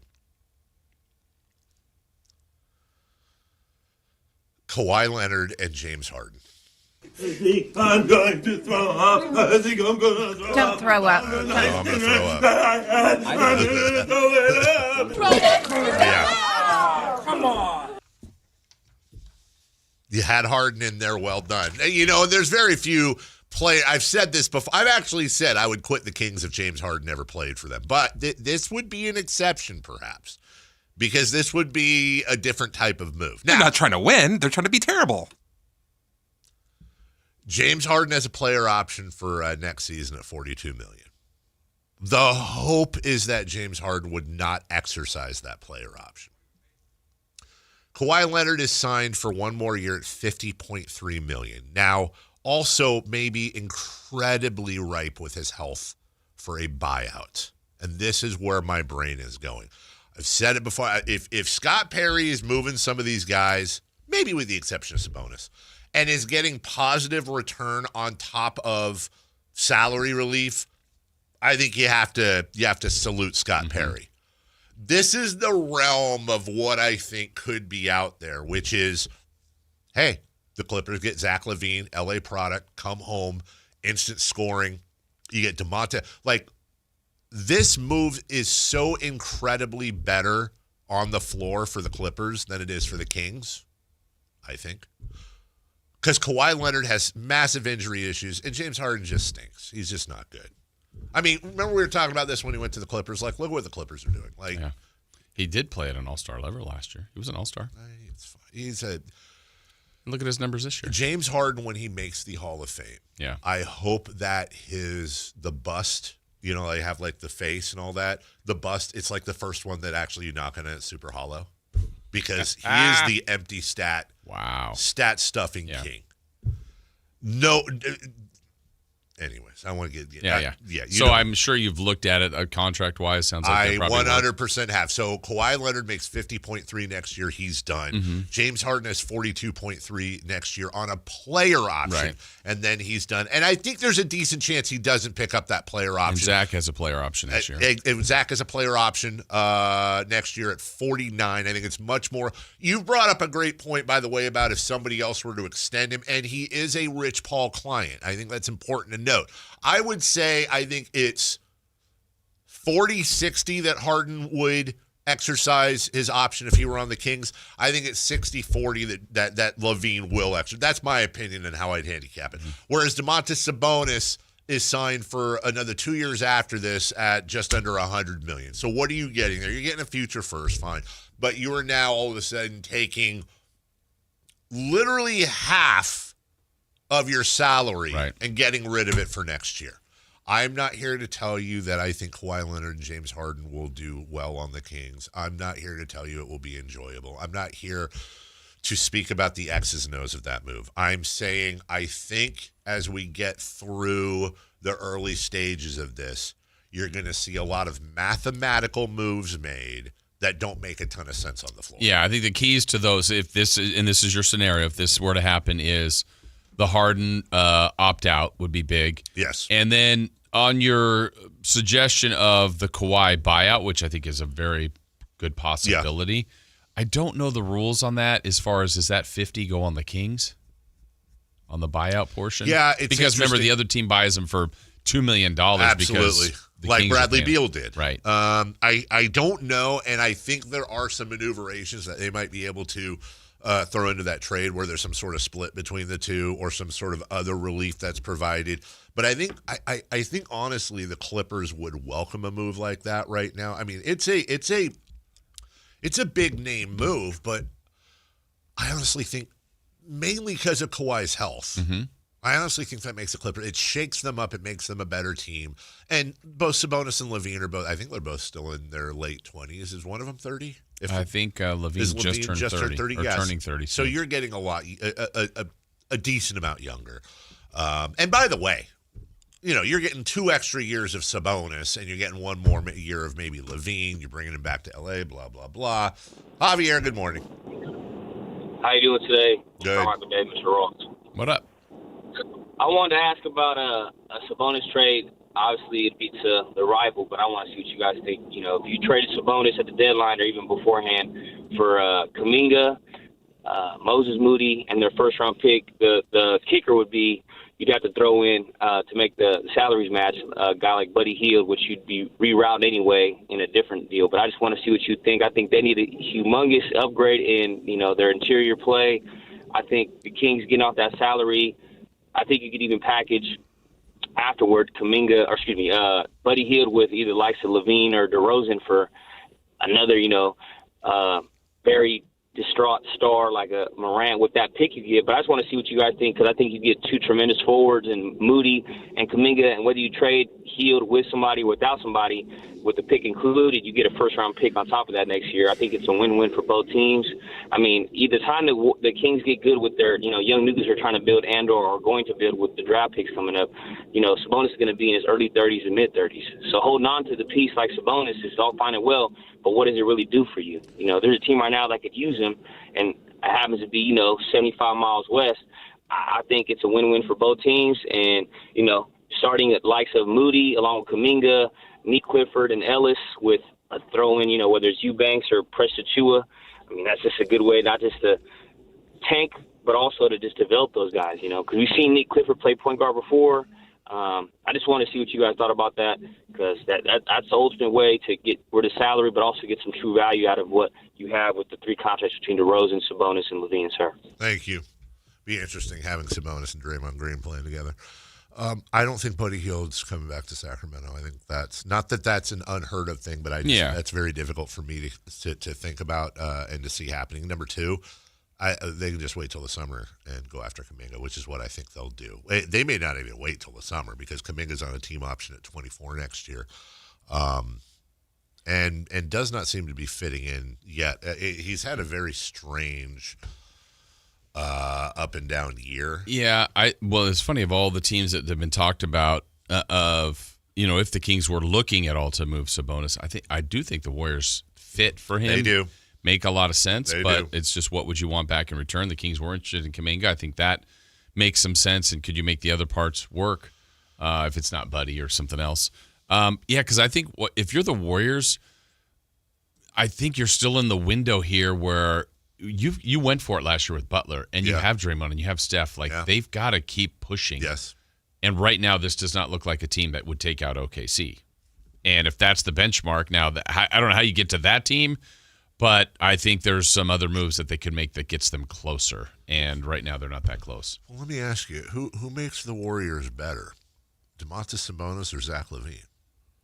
I think Domantas Sabonis. Because they're sitting right now. So you've got a front line then of Green and you've got Sabonis then, okay? And Green now provides that interior defense that Sabonis is missing. But they're also sitting there with Will Richard, Moses Moody, and Jonathan Kuminga, who's averaged 13 points this year at their 2 and 3. I'm not entirely sure putting LaVine, having a backcourt of Curry and LaVine, or having something where you go like Curry, LaVine, Kuminga, Curry, Moody, LaVine. I don't know how they'd want to do it. Mm-hmm. I think that's an interesting question. Yeah. Because I think LaVine could do very, very, very well on that team. And that actually scares me a little bit more. Really? It does, because I think now all of a sudden, how in the hell are you guarding Curry and Butler and LaVine? And you still got Draymond Green he does so much on defense that picks up for everyone. I'm not saying they wouldn't be better with Sabonis, but at this point it's also, and for those thinking, do you really want to help your rival out? By the time the Kings are good again, even if they do everything right, the Warriors are all going to be retired anyways. Don't worry about it. Let them do, whatever. Figure it out. We'll take a break. When we come back, Tank Watch 2025, the first edition. The Kings will let you know where they're at, the mock lottery and all that, what we have to look for when it comes to the world of Tank, and Sean Salisbury at 8 to wrap up Week 11. Oh, man, can you believe it? We'll do all that right after this. The San Francisco 49ers play on Sactown Sports 1140. Touchdown 49ers! Every game on your #1 sports station. Don't miss the action on your local sports leader. Sactown Sports 1140. $5,000. That's the average amount of money people in the U.S. are now spending on gas in a year. $5,000. That's crazy. If you drive, you have to download Upside, the free app that gives you cash back every time you get gas. That's right. You can earn real cash back with Upside just by buying the gas you're already buying. You can literally start earning cash back today. I use Upside every time I fill up, and I've already made around $300. You're putting gas in your car anyway. Why not get real cash back? If you like free money, download Upside. I'm saving the cash I earn from using Upside to help pay for a vacation later this year. Download the free Upside app now to earn cash back every time you buy gas. Use promo code BOOST25 to get an extra 25 cents per gallon on your first tank. You can cash out anytime right to your bank, PayPal, or a gift card for Amazon and other brands. Just download the free Upside app and use promo code BOOST25 for a 25 cents per gallon bonus on your first tank. That's code BOOST25 for a 25 cents per gallon bonus. Oh no, stomach issues again? Stomach issues? Who are you? Your pancreas. I could be the real reason for your diarrhea, gas, bloating, stomach pain, or loose oily stools. I thought it was my stomach. People often do, but any of these symptoms could mean having a condition called exocrine pancreatic insufficiency, or EPI. With EPI, the pancreas doesn't release enough enzymes to break down food, but EPI is manageable. Use the symptom checker on identifyepi.com and speak with your doctor. That's identifyepi.com. Sponsored by AbbVie. I can't believe how spotless my floors look after using the Swiffer Power Mop. No more dragging around a heavy mop and messy bucket. Now I get the same deep clean without all the work. Thanks to the powerful solution and scrubbing pad of the Swiffer Power Mop, dirt and grime don't stand a chance, and I don't break a sweat. Mic drop. Mop drop. Swiffer Power Mop. Swiffer Power Mop. A smarter way to mop. Try it or your money back. I know that hiring can be challenging. You need someone to match your role perfectly. Well, now you can meet them fast on ZipRecruiter. Build your team, build it sooner. Meet your match on ZipRecruiter. Just head to ZipRecruiter.com/free right now to try it for free. That's ZipRecruiter.com/free. Meet your match on ZipRecruiter. Try it free. Wesley Financial Group is not a law firm, and Chuck McDowell definitely not an attorney. This is Chuck. If someone talked you into buying something really silly and you want to get out of that silly little thing, my advice, get the facts. Call me and I'll send you our timeshare exit kit absolutely free. Inside, you'll learn how timeshare works and all your options for cancellation. Call Wesley now for your free exit info kit. 800-838-6767. That's 800-838-6767. Mike Rowe here with another random fact. Those cracks on your walls aren't just cosmetic. They could mean your home is sinking. Whether it's drywall cracks, exterior cracks, or sticking doors or windows, do yourself a favor. Call Groundworks. I spent some time working with these guys, and they're the real deal. Their people are trained and certified to stabilize your foundation. Groundworks, official foundation repair company of Cal Athletics. Licensed in all states where work is performed. See website for details. The Sactown Sports 49ers report is brought to you by Kia of Vacaville, located beside the Vacaville outlets. 49ers get back on the winning track with a 41-22 win over Arizona. Brock Purdy started his first game since September 28th and threw for 3 touchdowns. Christian McCaffrey had 2 rushing TDs and a receiving score. 49ers are back in action home on Monday night versus Carolina. You can catch the game right here on Sactown Sports 1140 beginning at 4 o'clock. Football season is here at Kia of Vacaville. You can score big in a new 2025 Kia Niro LX with up to 53 MPG combined at Kia of Vacaville. Perfect for road trips, tailgates, and cruising to Levi Stadium in style and comfort. But don't wait. Inventory is limited at Kia of Vacaville, and these deals won't last long. Visit KiaVacaville.com or stop by right next to the Vacaville outlets for friendly service, easy shopping, and unbeatable value. All in one stop. Kia of Vacaville, where the adventure begins. Hi, this is Greg Papa. Disasters hit every day. If your home, business, or building has suffered from any disaster, SunPoint Public Adjusters can help. SunPoint prepares, presents, and negotiates your claim with the insurance company, working only for you, making sure you get everything you're entitled to and letting your focus be on what's most important, your family or your business. Call SunPoint today at 888-247-7865 or contact us at sunpoint.us. SunPoint Public Adjusters, the gold standard in public adjusting. License number 2N14884.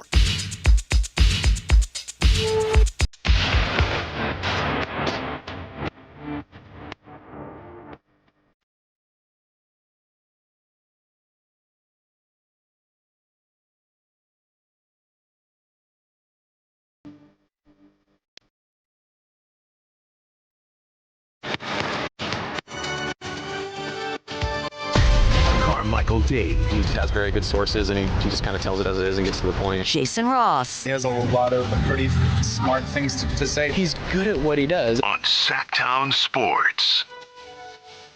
Welcome back. Carmichael Dave, Jason Ross. Hey, Sean Salisbury. I think. Yeah, supposed to be, right? Supposed to be with us in let's kick it. 15 minutes. A lot of folks on the chat are like, Oh, we're getting pretty close to Thanksgiving time. Salisbury's cream corn.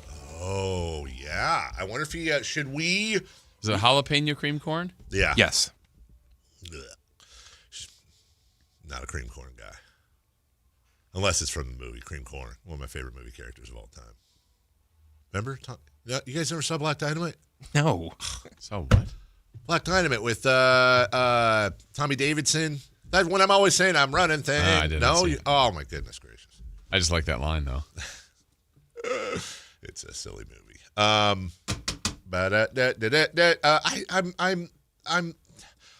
don't know that I want to start. I called it Tank Watch, but we're not.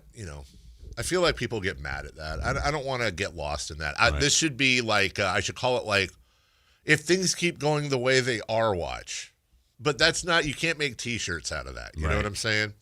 The Sacramento Kings, as of right now, by the way, are all by themselves in the 5 spot, if you will. It go as of right now. It's some combo of the Wizards, the Pacers. You know who's got the number 3 pick right now? If it just went by record and would get A.J. DeBonta, assuming that the mock draft went Peterson, Boozer, DeBonta, which it sounds like it will. I told you this. We talked about this a couple weeks ago, and this is going to be such a thing in April. The freaking Hawks, dude, from the Pelicans. The Pelicans who traded that pick. That is such an instantly fireable offense.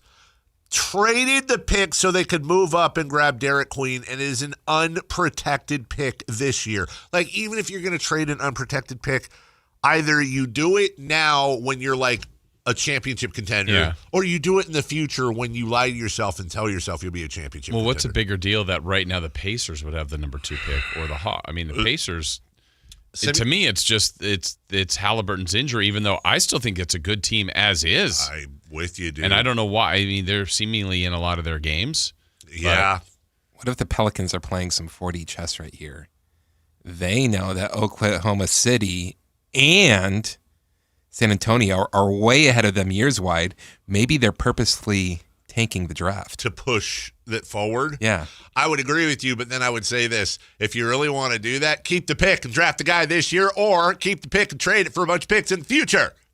No, you tank the draft. Are you getting it, Jason? No, me neither. You tank the draft. He said I was confusing earlier. Because you're going to be better way later. Oh, get it? Yep. Yeah, I got you. You don't even want draft picks at this moment.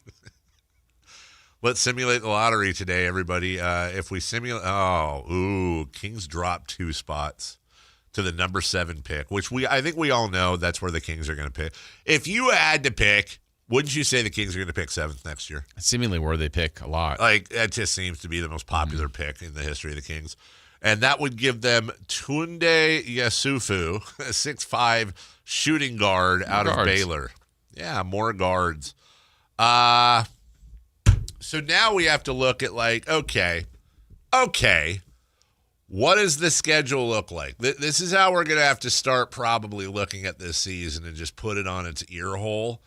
When it comes to the standings, the Kings, like I said, are currently the 5th worst team in the NBA. They're all by themselves in that spot, too. Nobody tied with 0 people. The only teams worse than the Kings right now are the Brooklyn Nets at 2-11, the New Orleans Pelicans at 2-12, and then the Wizards at 1-12, the Pacers at 1-13. I think there's an opportunity here, perhaps, for the Kings to move. I think at least one, if not 2 of those teams will get. It might be Indiana. We'll get, as the season goes, get a little bit better. Dallas is right above them. That's the other scary one. What if Dallas gets 2 number 1 picks in a row? What if, like you said, what if Indiana gets number 1 pick? We've got all kinds of crap going on, like with the Thunder and their picks, right? But the only game tonight, and this is what you got to start looking at. This is how you have to start watching the season, everybody. The only game that really matters tonight that you want to keep an eye on is the Celtics at the Nets. Now, are you hearing pressure luck sounds? I am. Okay. I was trying to. Oh, yeah, you're hearing it because your door's open. Yeah, I was trying to make our draft a little bit more fun. I gotcha. Instead of just this boring. Oh, the Kings got the 4th pick. Yes. Thank you for acknowledging that it's boring. The Boston Celtics are favored by 10.5 in Brooklyn. So now, who are 0-6 at home, by the way. Mm-hmm. So now, we have to start doing things like rooting for Brooklyn, rooting for the Wizards. We're doing this already? It's November. What is it? It's probably all a moot point anyways, because again, I don't think the Kings, and they could do something to change this. I don't think the Kings are going to be in the bottom 5. As a matter of fact, I think they're. By the end, you don't think they'll be a bottom 5 record-wise? I think the over/under on their wins this year is going to be. I don't know. So then it gets back to lottery luck. You just hope they win the lottery. If they're 9th, if they're 6th, if they're 12th, if they're whatever. I would say right now, if I'm doing my own personal over/under, well, they'll be close. Well, if you go by last year, I think their over/under is 25 wins for the Kings this year. Some people now think that's way too high. I think between the schedule and health and things, they'll get 25 wins. What's interesting is I don't know. I mean, what most people had the Kings win total being going into the year. I think what was Vegas? I think it was 34.5. So give or take. That's with the schedule that they had. So I'm not suggesting that they'll get there, but now it'd just be interesting to see what, like for example, I sealed those envelopes and at the end of the year to see what we answered to some of those things and what our numbers were on different questions that were asked. But I honestly don't think the season has been that far off of what I think we kind of expected so far. We knew the first 8. What was your 5-13? So, yeah, 5-13. Is what you said before the season started, which that might even end up being high. I think I got killed for that, and I think it's actually going to end up being one game too high probably. So they could get hotter after that. It could get worse. I still think trades are coming. So that's the hardest part to me to do, like the full season evaluation now, because what are they getting in return? And I'm assuming it's going to be more for the freedom of financials and maybe future picks, which might make it a little bit more difficult to win. Might, but might not. Well, the good news, Jason, is that the team that had the 12th worst record in the NBA last year got the number 1 pick. Mm. But then it gets better. The 8th worst record, the Spurs, got the number 2 pick.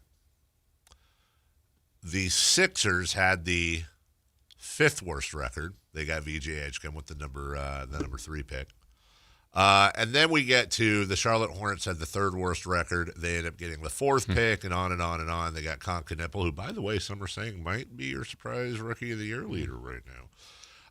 So that's the thing that stinks about the lottery. I almost wish this was NFL style sometimes because you just don't know. Right. So, as a matter of fact, if the Sacramento Kings ended up with 25 wins this year, that would put them 1, 2, 3, 4, 5. If it was last year, they would have the 6th best record in the league. Okay. And last year, that 6th best record was the Brooklyn Nets, or 6th worst record, I'm sorry. And the Brooklyn Nets last year drafted 8th. Igor Demin. Okay. How's he doing? If we end up with Igor Demin or something similar, after it's just then I'm going to be mad at everybody. Be prepared for anything. I know. From the 916, the Sacramento Kings already have more losses than OKC is going to have all year. Well, then they are threatening to break the record, which they could. That would be a 71-11 record then. Mm-hmm. They might be. That's a great question. That's a poll question. I'm going to steal that. I'm going to put that out there. We'll take a break. When we come back, Sean Salisbury will join us. We will wrap up week 11. And if you need some coffee or you need some extra energy, Sean's your guy. Just like if you need heating, air conditioning, your furnace, your ducts, or now your plumbing, your ducts. Whack, whack. American Energy Home Pros. There's a commercial for caramels. Can I tell you something about caramels real quick? No. Thumbs down. I don't need. What about caramels? Caramels? You know what? If I need sugar flavored chewing gum, I'll just get some Hubba Bubba. Just sticks in your teeth. Milk Duds, get out of here. Rolos, fine, but not great. Caramel flavored ice cream, nah. But let me tell you something. The thing with American Energy Home Pros is if you need plumbing done right now, 10%. Sorry, I don't like caramel. Whatever. 10% off anything, whether that's your drains, your shower, your toilets, your sinks, whatever. American Energy Home Pros have got you covered. And if you are a member of the club, you get 10% off anything you get done. Let them be your second opinion partner. If you're already working with somebody else, just have them come out for free, look at the problem. First off, diagnose it. Maybe they're trying to charge you the other guys for something you don't need, and then they'll almost certainly beat the price. 916-520-9990. It's 916-520-9990 or AmericanEnergyAir.com. American Energy, making the uncomfortable comfortable. Sean Salisbury, next. Live and local. With everything 49ers. Intercepted by Fred Warner. Dives for the end zone. Touchdown! San Francisco! Lob ball. George went up and caught the ball. Touchdown! The 49ers play on Sactown Sports 1140. This is the story of the one. As a safety manager at a manufacturing plant, he does everything he can to keep his coworkers safe. From finding ways to reduce risks to keeping safety supplies in stock. And for that, he relies on Grainger, Grainger offers a broad range of quality products and next-day delivery, so he can always play it safe. Call 1-800-GRAINGER, click Grainger.com, or just stop by. Grainger, for the ones who get it done. Sacramento weather is brought to you by the Roseville Auto Mall. I'm Tamara Berg in the KCRA 3 Weather Center. It is Tuesday. Stepping outside, you're going to need that jacket. A chilly start to the day with temperatures in the 40s. Expect to have some patchy areas of fog that will clear this afternoon. Expect mostly sunny skies for the day ahead and temperatures in the low 60s. Get the latest forecast on the KCRA 3 News and the KCRA 3 app. Black Friday deals are here at the Roseville Auto Mall. Drive away in a great vehicle at the best deal during our Black Friday sales event. 20 top brands and thousands of vehicles in stock daily with savings as big as the selection. The Roseville Auto Mall, driven to be the best. There's no championship league for small business owners, but if there was, you'd be at the top of the standings. Because going pro with Lenovo Pro means you've got the winning formation, one-on-one advice, IT solutions, and customized hardware powered by Intel Core Ultra processors help you stay ahead of the competition. Business goes pro with Lenovo Pro. Sign up for free at lenovo.com/pro. Lenovo.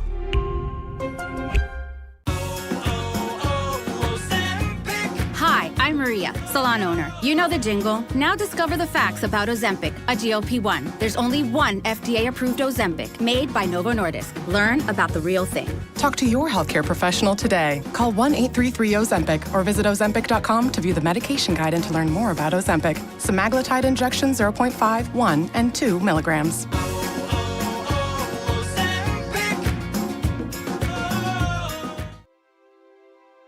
The holidays can be a time of increased stress for those struggling with opioid or stimulant addiction. They can also be a time for pause, reflection, opportunity, and new beginnings. This holiday season, choose treatment and recovery. Embrace the company of family and friends and create special moments. Find a proven opioid or stimulant addiction treatment provider near you at choosechangeca.org. Sacramento, the wait is over. The all-new Hard Rock Sports Bar is here at Hard Rock Hotel and Casino Sacramento at Fire Mountain. Enjoy the ultimate 24/7 sports watching destination with 20 big screens with all the action for the premier game day experience. There's no other place you'd want to be to watch all the games with you and your friends. Now open at Hard Rock Hotel and Casino Sacramento at Fire Mountain. For more details, visit casino.hardrock.com/Sacramento. This Sponsor the Clock is brought to you by Light the World Giving Machine. KHD1 Sacramento, KYMX HD3 Sacramento. From the Power Business Technology Toshiba Studios, Sactown Sports 1140. The Carmichael Dave Show. He's on the microphone when he's not on the microphone. He's playing a song, and when he's not playing a song, he's on the microphone, and then boom. With Jason Ross. No, he didn't. Yes, he did. Call or text at 916-339-1140. It's the Carmichael Dave Show with Jason Ross on Sactown Sports. Welcome back. You can text us at 916-339-1140. Chat with us. Go to YouTube. Go to Sactown Sports. And say hello and good morning to everybody. I don't recognize this person. Taylor Grove.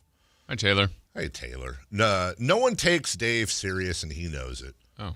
Horrible person to represent the Sacramento Kings in any regard. Clown. That sounds like my mother. Maybe not. Hey, Taylor. No, hey, Taylor. That's fine. Is it bad that I thought that was going to be a positive message? I think Jason did too. I did. I was being optimistic. Hi, Taylor. Hi, Taylor.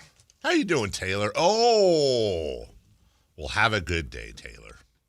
Horrible person to rep. Although I don't think I guess I am wearing a King shirt. I don't know. Is that true? No, you're not a horrible person.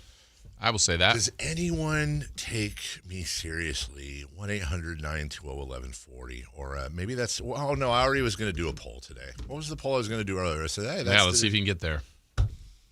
You know what I was just thinking in the last segment, too, is that box that you, the envelope you sealed? Yeah. I don't think I would remember any of my ansers. Really? Yeah.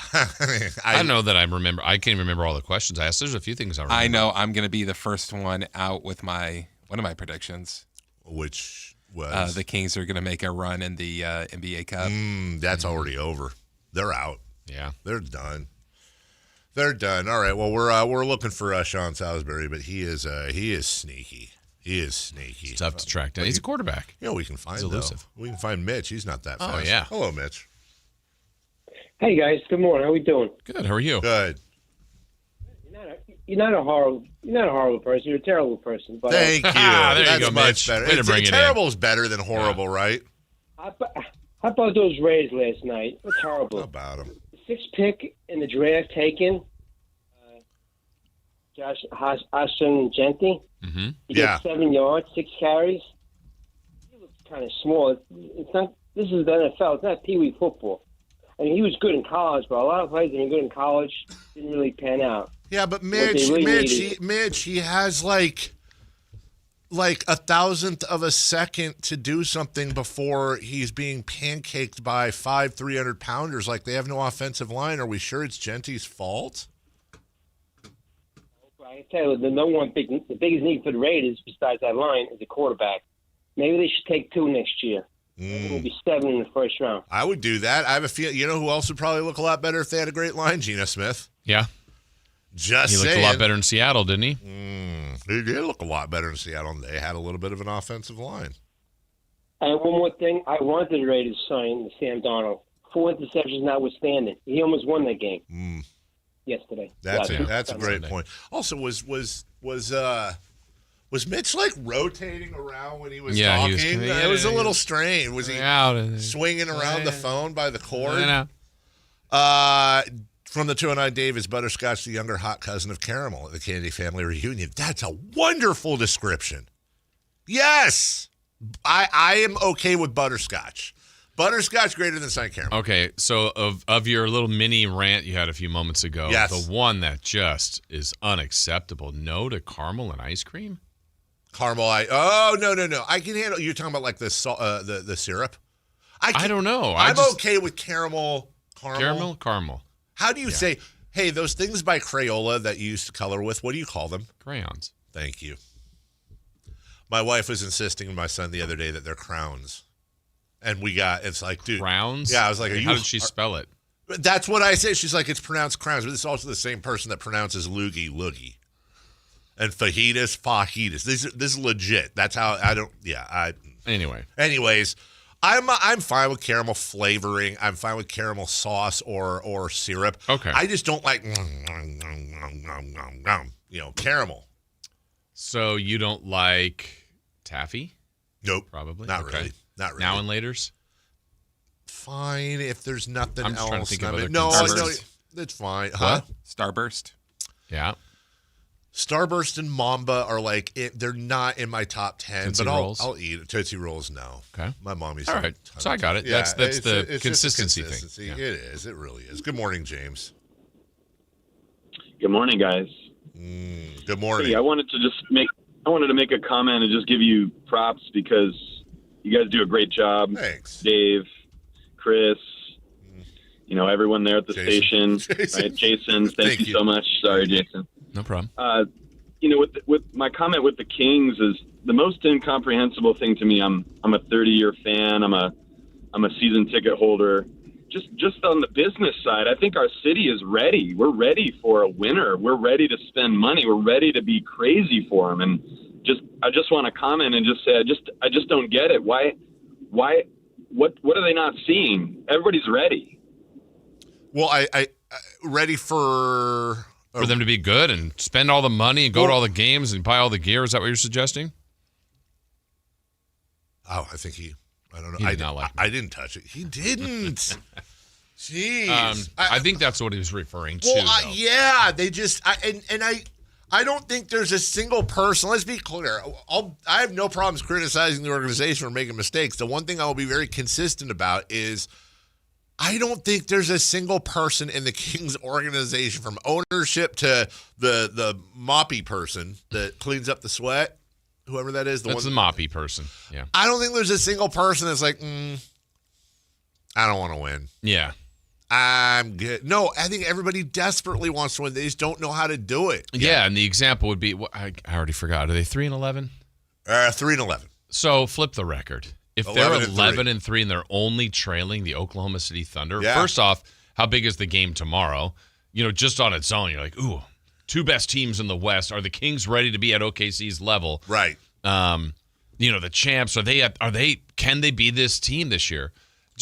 We know what it would be like. It would be absolutely crazy on November 18th for this team. Yes. Right now. Yes. And they've been in this spot multiple years. They're back in it, and now it feels like for the first time in a long time to me that, like, I don't even know, a rebuild, reset, whatever is going to happen, but we're still living in the pre-part of that, if that makes sense. I think it does make sense, Jason, because I think part of the frustration is just nobody knows. Right. We tried to line it up, like, and people keep asking me, for example, like, hey, all that stuff you were saying yesterday about the rebuild, like, do you know that for a fact? And I'm like, nope. Yeah. But nope with an asterisk. Did I just wake up in the morning and go, no, this is what I think is going to happen? No, there's a lot that, as much of a goof ass as I try to come off is, we do research, we talk to things, we people, this, that, whatever. Yeah. But am I immune to the fact that the franchise could wake up tomorrow and go, you know what, let's grab John Morant, James Harden, and Kawhi Leonard and make a run this year? Yeah. Right. And I think, too, like, I don't know, we always like to use everyday examples. So we have a house, and Dave, like, it's valued at $500,000. Sure. And our plan is to sell it. It's like, it's time. We're going to sell the house. Yes. We're going to do it. We keep getting offers for $350 and $380 and $410. It's like, well, I want to. It probably makes sense to, but not at that. So, I mean, I assume that they want to move some of the contracts. Yes. And if at the end they're just not getting, like, you don't do it just to do it, but unless you absolutely feel like you're desperate. So then it's like in the house example, it's like, all right, our lowest number is $420. If we get $415 as an offer, right? We didn't want to do that low, but we're going to do it. Well, okay, but if you can get it to where the Kings can get the deal or deals that they like, I think they're going to do that. It's just, again, we keep using December as a reference point because more players can then be involved in trades that were signed in the offseason. So why not make the pool a little bit larger of people that you could possibly deal for or deal with? Yes. And in the meantime, I mean, look, they are trying to win. No doubt. Back to they don't know. That's not that they don't know how to do it. They haven't been able to do it. That's right. With this current group. Like Westbrook and Schroeder, those guys know how to win games. Right now, they're either one, not good enough, the roster imbalance, whatever. They can't figure it out how to do it. And I think, to your point, number one, they're going to figure some of this stuff out. And they're going to, again, there's too many vets on this team. There's too much talent, even as misplaced as it is. You're going to get a win here and there. I still think they're going to have a 3-game winning streak at some point this season. I would bet on that. But just because you want to do something, which I think is the point you were making, doesn't mean what you don't want is you don't want to force it. Now, there is a timer. Yeah. You don't want to skip steps, and you don't want to be impatient, but you also can't wait forever. You've got to, yes, you don't want to do that, a better deal 3 days ago or whatever. You have to, and I know it's not as simplistic as this, but it's almost like you put out a open for business sign, and it's like, and I always would love the idea of like there being a 30-person text thread of all the GMs. Yeah. Where like, Scott Perry could say, all right, taking bids on this player. Yeah. And then everybody just bids, and then you go, okay, by the end of the day, best and final offer, and then that's how the trade is made. I know that's not how it works. It's, I call you up, you're with whatever team. I'm like, hey, man, so what do you think about this guy? Or somebody calls you, hey, are you any chance you might move that guy? And then you got to go through it. And what people need to remember, including myself, I remind myself all the time, is other GMs get paid too. Their job is not to take 5 of your players that are out of your rotation and give you one really good player. Right. Their job is to fleece you. Their job is to get the best possible deal they can. Everybody wants to feel like they won the trade. Yes. So that's the Kings included and the team they're working with. They want to feel like they won the trade, and teams are going to be doing trades for different reasons. I think the Kings' reason would be to free up contracts, to try to get younger, and try to build an asset of draft picks going forward. That's right. I believe, what their target is. Yes. Now, in the past, to your point, they've also pivoted at times and go, hey, we're this player away from moving to the 7 seed. That's right. I hope they don't go that route, because I just think that continues them in this perpetual spot they've been in from 7's probably high, 7 to 12. And it's like, well, I think the other idea is the right idea, and that is to try to get younger, financially more flexible, and future draft picks.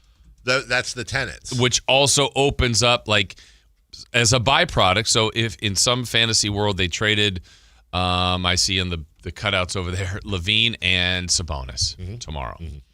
Well, the role will increase for Keegan Murray. Yes. And so that's the byproduct. You go, what does that look like? I don't know. I don't know the answer to that yet. Nobody knows. But the rest of this season, you get more information on going, hey, we checked a box here. Maybe Keegan can be option 1 or 2. That's right. You know what? It didn't look very good as Keegan being option 1 or 2. I don't know the answer to that yet. We don't know the answer, and there's not. And it's difficult to find out. Look at the Bulls. Now, we talked about the Bulls added Bazelis. The Bulls brought in Josh Giddey. That was a great move. But they also moved on from Zach LaVine and DeMar DeRozan. Right.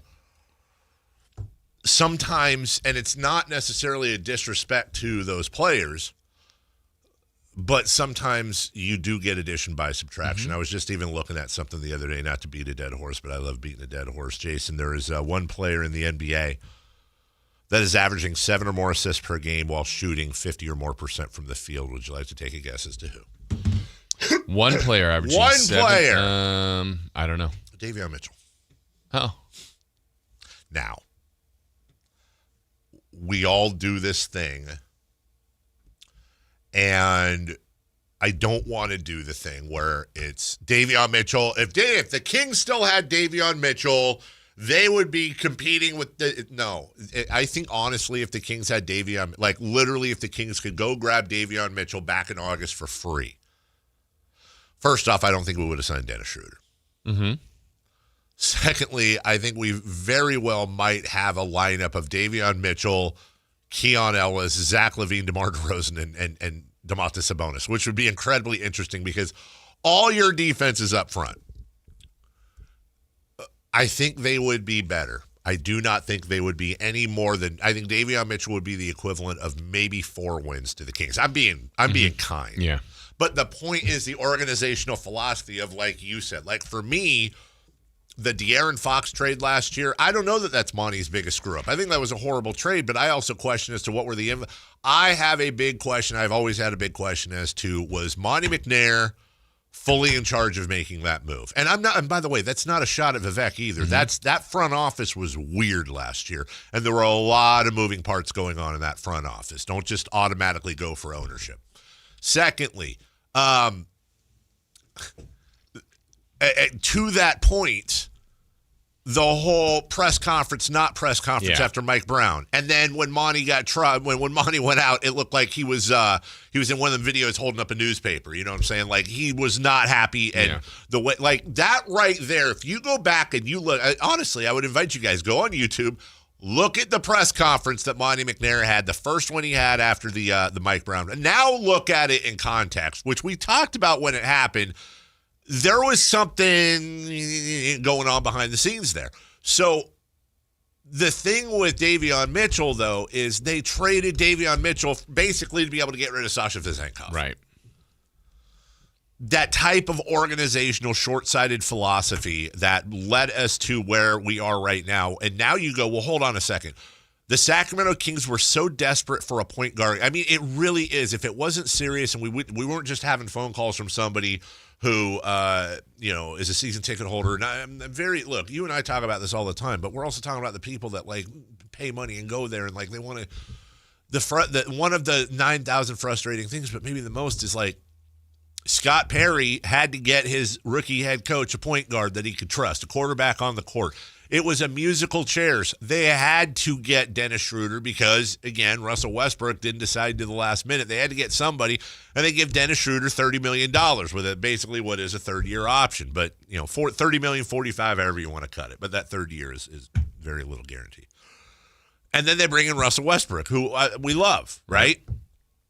This is a team that at some point over the last 4 years has had De'Aaron Fox, Tyrese Halliburton, and Davion Mitchell. He's not at that level, but you're talking about 3 starting caliber point guards, all do kind of different things too. One of them a perennial all-star, one of them a perennial almost all-star, and the other one, look, I don't think it's out of the ballpark to think that Davion Mitchell's going to sneak into a second or first all-defense team, or at least be talking about that.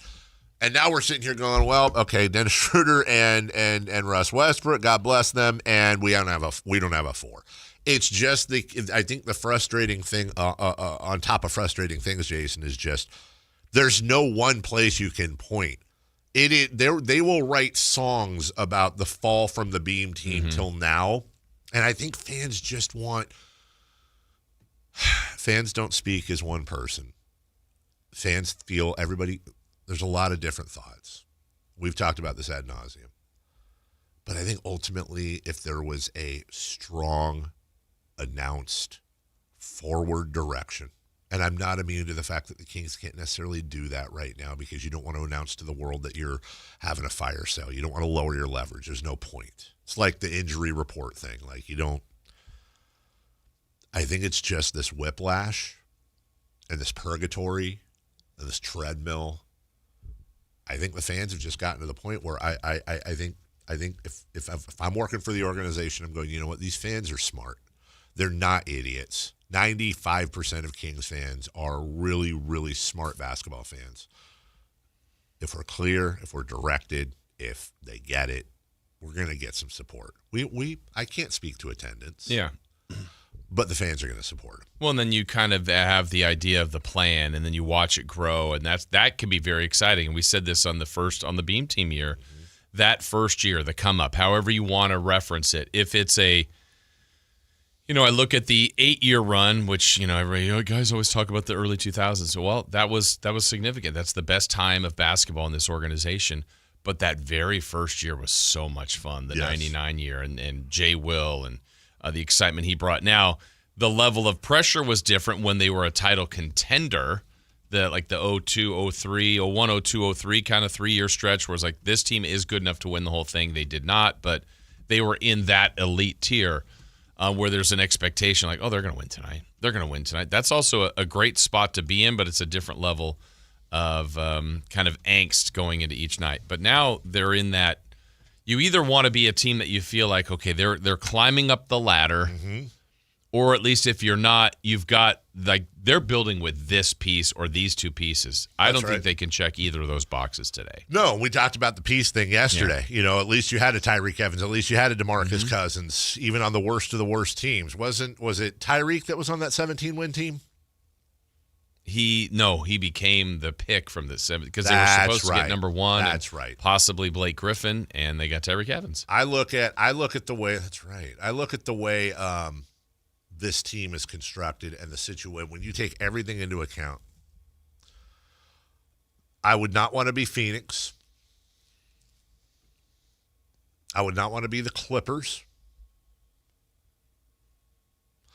I'm struggling to think again. I would not want to be the Pelicans.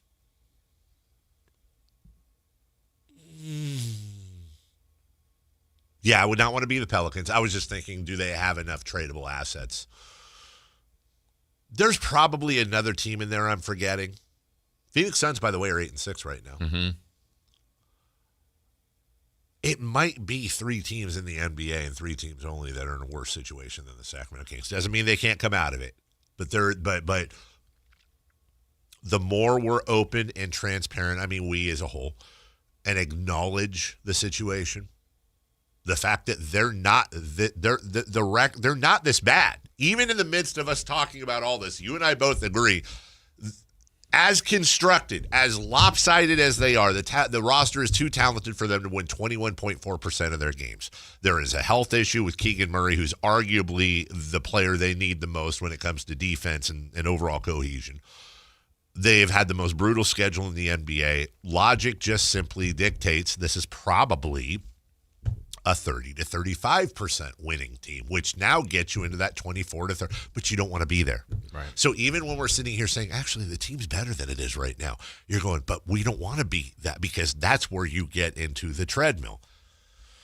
All you can do is hope that Scott Perry can figure it out. Scott Perry is the Obi-Wan Kenobi to the Princess Leia of Sacramento Kings. Help us, Obi-Wan. You're our only hope. Hopefully he can figure this out. All right, we'll find out what happened with Sean. We'll take a break, though. I'm sure he'll join us later in the week. When we come back, 4 down territory, top and bottom 5, and a couple other questions going there next. The Sactown Sports 1140 newsletter right to your email. Get your latest on the Sacramento Kings, athletics, and Republic FC with the Sactown Sports 1140 newsletter. Visit SactownSports.com to join. This Black Friday is the best time to get the Toyota you've been wanting, but these deals will disappear soon. Right now, get low 1.99% financing plus $1,000 finance cash on the 2025 Tacoma. Or score a low-cost lease on Tacoma Double Cab. Or get low 0.99% financing plus up to $1,000 finance cash on the 2025 Tundra. Black Friday is almost over, so visit your Toyota dealership before these deals are gone. Toyota, let's go places. Offers available through TFS to buyers with premium rated credit and cannot be combined with other offers. Ends 12/1/25. At Elk Grove Honda, not only do we have a great selection of pre-owned cars at very fair prices, but every one of our pre-owned automobiles are treated with kid gloves with a 182-point inspection that covers everything from unibody to tires to brakes and engine filters. Then our cars receive a mobile oil change and fresh fill-up with full synthetic mobile oil. We know you have lots of choices of where to purchase your next car. Come to Elk Grove Honda, home with a 182-point inspection and mobile oil change. We're in the Elk Grove Auto Mall, Highway 99 at Elk Grove Boulevard. If you're 55 or older and into that whole saving money thing, T-Mobile has an exclusive phone and internet bundle just for you. Right now, get 2 unlimited phone lines plus 5G home internet for just $30 each per month with AutoPay, plus taxes and fees. And with 5G home internet, setup is easy with just 1 cord and no technician needed, which is great if you're also into that whole keeping it simple thing. Switch now and experience the best mobile network in the U.S. Visit your local store to start saving. T-Mobile, it's better over here. Based on analysis by Ookla of speed test intelligence data Q4 2024 to Q1 2025, Ookla trademarks used under license. Unlimited on our network. Customers on voice plan may notice speeds lower than other customers and further reduction if using more than 50 gigs a month due to data prioritization. Video streams and SD on this plan. Home internet pricing after $20 in monthly bill credit plus $5 per line without autopay. Debit or bank account required. See 5G device coverage and access details at T-Mobile.com. Some nights just call for something better. A place above the noise, where the skyline glows and the energy feels effortless. That place is Revival at the Sawyer, Sacramento's rooftop escape. All November long, show your Sactown Sports app and enjoy buy one, get one half off beverages. Whether it's golden hour with friends or late night laughter under the city lights, Revival's the place to see and the place to be seen. Revival at the Sawyer, the view, the vibe, the moment. Reserve your table at revivalsacramento.com. Offer valid once per visit per person. Now is the time before winter is full on in your kitchen to make sure your heat or your furnace is ready. How do you do that? Lee's Air Plumbing and Heating will get the job done for you like they did for me last winter when our system crashed and burned in the dead of winter. Check them out, leesair.com. Right now, get $100 off any AC heating or plumbing repair. Lee's Air Plumbing and Heating does it all, and they've been doing it at a high level for 40 years. See how they can help you stay warm and cozy all winter at leesair.com. That's Lee's Air Plumbing and Heating, license number 635355. Guys, tired all the time, gaining weight, low drive? These aren't just signs of aging.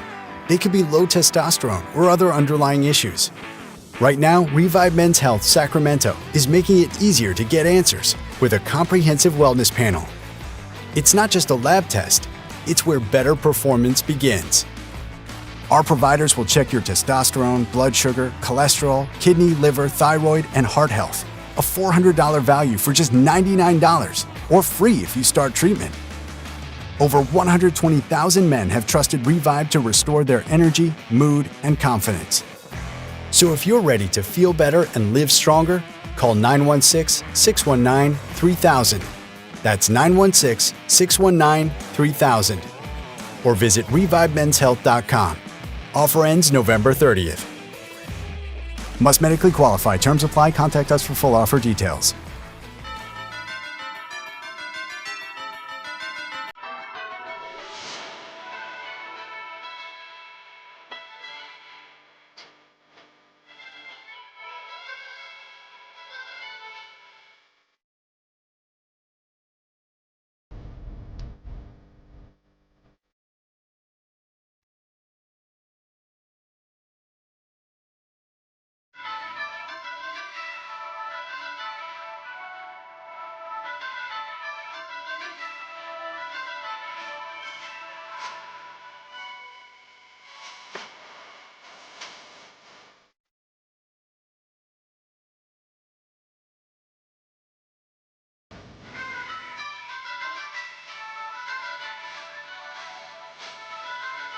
The Carmichael Dave Show with Jason Ross Call or text at 916-339-1140. on Sactown Sports. Couple of notes. Raider fan already probably knows this, but worth repeating. Chip Kelly is the offensive coordinator for the Las Vegas Raiders. He makes $6 million a year. He is the highest paid coordinator in the NFL. Which is fine, except for the Raiders currently ranked 31st in scoring. So there's that. By the way, Milwaukee on offense with Giannis on the floor is first. With Giannis off the floor is last. The Spurs announcing Victor Wembanyama sidelined with a calf injury. That is the fourth calf injury that has been updated league-wide since yesterday, along with Anthony Davis, John Morant, and Drew Holiday. Thought that was quite interesting. And none of them play for Cleveland. None of them play for Cleveland. Why am I missing that? Wow. That was good, wasn't it, Chris? Very good. Oh, I'm like the dumb kid that's left out of the thing. Who plays in Cleveland? God dang it. That's so good. The Cavs. You almost said Browns for a second. I really almost, I had to go, I was like, Browns, the Guardians, Cavs.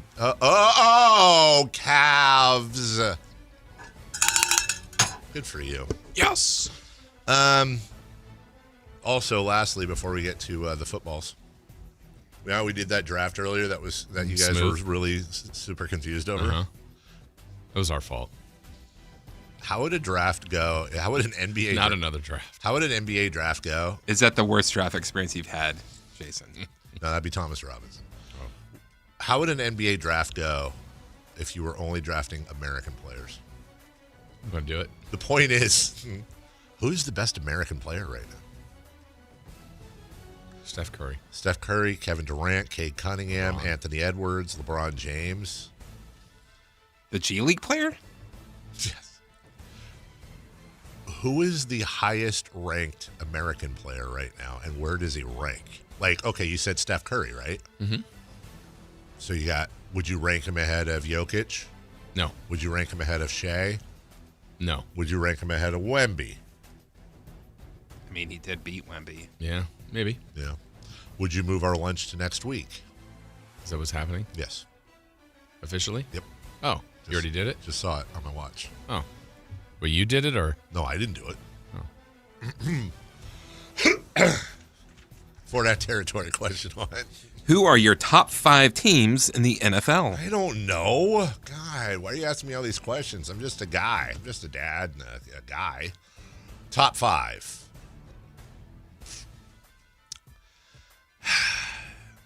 At number 5, the Indianapolis Colts. At number 4, the Bills. Number 3, the Broncos. Number 2, the Patriots. Sorry, I'm still based on wins as well, and quality wins. It's tough for me to not have the Eagles, the defending champions, as number 1. Okay. I have the Colts at 5. Okay. New England at 4. I put the Rams in at 3. Rams are the also receiving from me. But I'm putting the Eagles at 2, and I've had Denver 1 for like 4 weeks, so I'm not changing them. And they just beat the Chiefs. That was a great win. They did beat the Chiefs. That was my real big issue with them was, okay, they have wins over the Titans, the Bengals, the Jets, the Giants, the Cowboys, at Texans, and Raiders. Mm-hmm. Their quality wins, though, are at Eagles, home Chiefs. It's a great argument. Mm-hmm. It really is a great argument. Sorry for the guy that follows me that thinks Bo Nix is a fake and Denver sucks, but mainly because every time he starts Bo Nix in fantasy, he doesn't do anything for him, so he hates Bo Nix. Second down, please. Who are your bottom 5 teams in the NFL? I like the tone when Chris says, who are your bottom 5? Bottom 5, I know. Will some lose? Will some win? Will some lose? The Titans. Okay. I'm starting backwards, sorry. So they're the worst. Yeah. So Okay. I would say at number 5. At number 5, weirdly, I'm going to put the Cardinals. Ah, okay. Because First they're time. just so bad now. Yeah, okay. At number 4, the Raiders. At number 3, the Saints. At number 2, the Giants. The worst team in the NFL is still the Tennessees. Okay, so we have a little different. I have 5, the Jets. I did put the Raiders at 4. I have New Orleans at 3. I put Cleveland at 2. Just their quarterback situation's a mess. And then, Tennessee. Number 1 as far as the worst teams. Okay. Yeah. Okay. Third down. The Jets are going with Tyrod Taylor as their starter this week instead of Justin Fields. Should the Raiders feel relieved that they didn't go after him, or is this a Jets issue?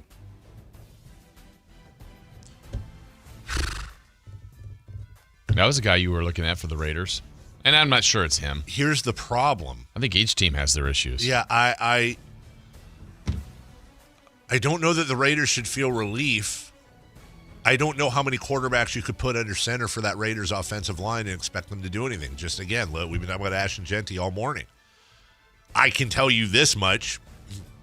I do think here. How about this? I think that Justin Fields would arguably be worse on this Raiders team than Geno Smith. Justin would be able to use his feet more than Geno Smith to escape some of this stuff, but I think his decision-making, as bad as Geno's has been this year, is actually worse than Geno Smith's. But I think potential-wise, if you put both of them behind phenomenal lines, I think Justin Fields could be better. I think there's more upside, and I like Geno Smith.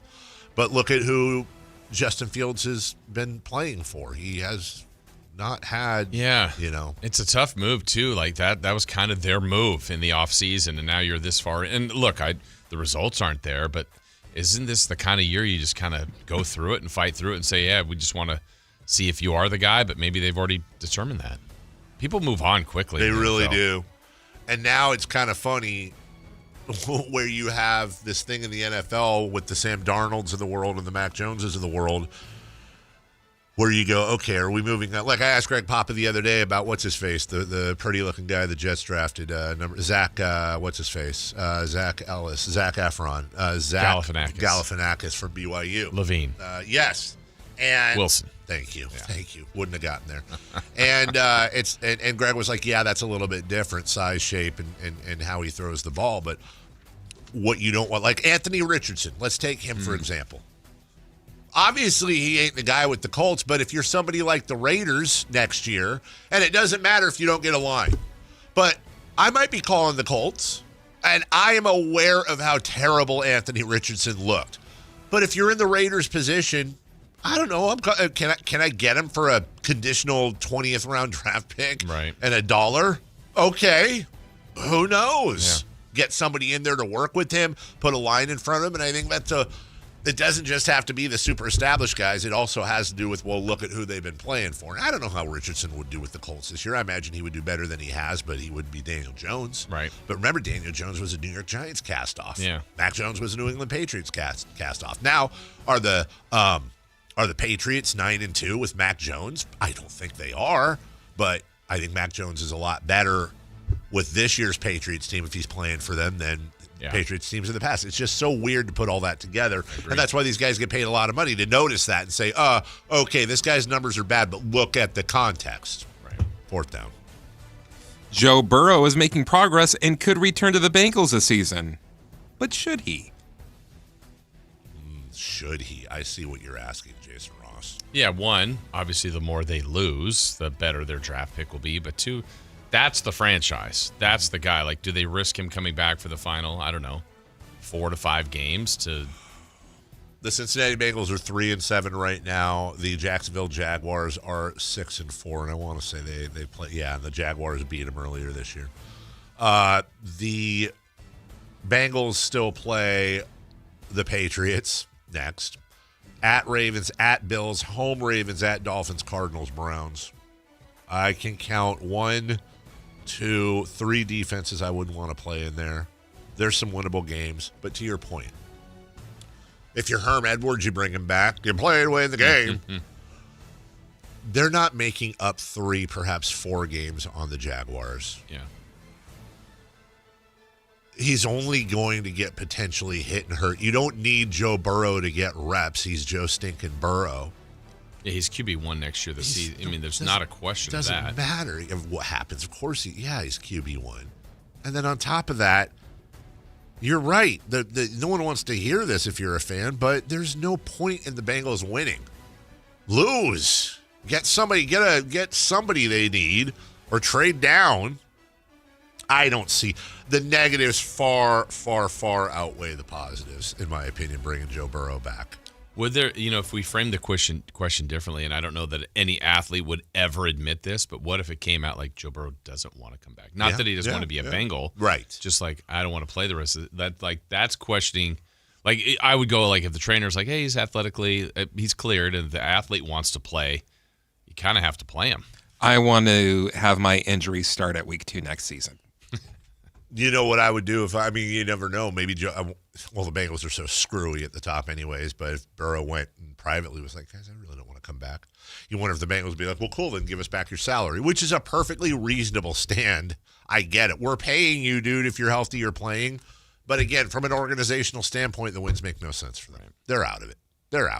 We'll take a break. When we come back, what's hot, what's not. We'll look ahead to some other things as well before we get into the final hour of the program. 1 month into the NBA season. We'll talk about it next. You never know what you might hear when listening to a Sacramento Kings game. Out of Keegan, going for another triple. Man, is he feeling it. Keegan, can he do it? Yes, there's number 11, Keegan Murray. Keegan steps back. He just knocked down his 12th three-pointer, a Kings franchise record. He's got 45 points. Never miss a moment of Sacramento Kings basketball with Sactown Sports and the Sactown Sports app. This is the story of the one. As a custodial supervisor at a high school, he knows that during cold and flu season, germs spread fast. It's why he partners with Grainger to stay fully stocked on the products and supplies he needs, from tissues to disinfectants to floor scrubbers. All so that he can help students, staff, and teachers stay healthy and focused. Call 1-800-GRAINGER, click Grainger.com, or just stop by. Grainger, for the ones who get it done. Ready to order? Yes. We're earning unlimited 3% cash back on dining and entertainment with a Capital One Saver card, so let's just get one of everything. Everything? Fire everything! The Capital One Saver card is at table 27 and they're earning unlimited 3% cash back. Yes, Chef! This is so nice. Had a feeling you'd want 3% cash back on dessert. Ooh, tiramisu! Earn unlimited 3% cash back on dining and entertainment with the Capital One Saver card. Capital One, what's in your wallet? Terms apply. See CapitalOne.com for details. There's no championship league for small business owners. But if there was, you'd be at the top of the standings. Because going pro with Lenovo Pro means you've got the winning formation. One-on-one advice, IT solutions, and customized hardware powered by Intel Core Ultra processors help you stay ahead of the competition. Business goes pro with Lenovo Pro. Sign up for free at Lenovo.com/pro. Lenovo.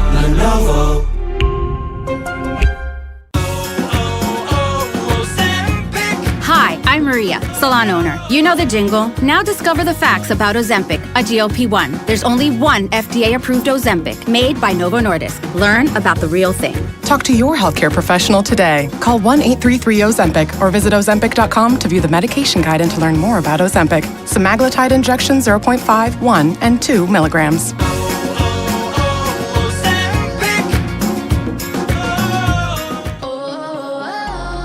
My perfect day has sand, salt water, and friends. But my moderate to severe plaque psoriasis can take me out of the moment. Now I'm all in with clearer skin thanks to Skyrizi. Risankizumab Riza, a prescription-only 150 milligram injection for adults who are candidates for systemic or phototherapy. With Skyrizi, most people saw 90% clearer skin, and many were even 100% plaque-free at 4 months. Skyrizi is just 4 doses a year after 2 starter doses. Don't use if allergic to Skyrizi. Serious allergic reactions, increased infections, or lower ability to fight them may occur. Before treatment, get checked for infections and tuberculosis. Tell your doctor about any flu-like symptoms or vaccines. Thanks to Skyrizi, there's nothing on my skin, and that means everything. Ask your doctor about Skyrizi, the #1 dermatologist-prescribed biologic in psoriasis. Visit Skyrizi.com or call 1-866-SKYRIZI to learn more. Carmichael Dave here for American Energy Heat and Air. Right now, breaking news, they're upgrading their offering to include plumbing, bringing that same expertise and experience to the plumbing space. They're no longer just heat and air. They're now your American Energy Home Pros. You hear me talk about them as your second opinion partner. Now you can still get second opinions on any HVAC service or replacement, and now you can get a second opinion on any of your plumbing services. They'll come out to your house for free, and they'll give you a second opinion and almost certainly save you money. Oh, but wait, there's more. With winter coming up, how about a free furnace special? With full system installation, you're getting a free furnace, not a discounted furnace, a free furnace, and up to $4,000 in rebates while that funding lasts. So get there right now, 916-520-9990. That's 916-520-9990 or AmericanEnergyAir.com. American Energy, making the uncomfortable comfortable. Around here, Maverick is more than a name. It's who we are. My dad climbed power poles for a living, and he taught me to keep homes running when it gets cold. This November, donate 5 canned foods to our holiday food drive and choose a furnace tune-up or an electrical safety check. We'll collect your cans at the appointment and keep your heat comfy and your lights steady. So the only thing whistling is the kettle, not your ductwork.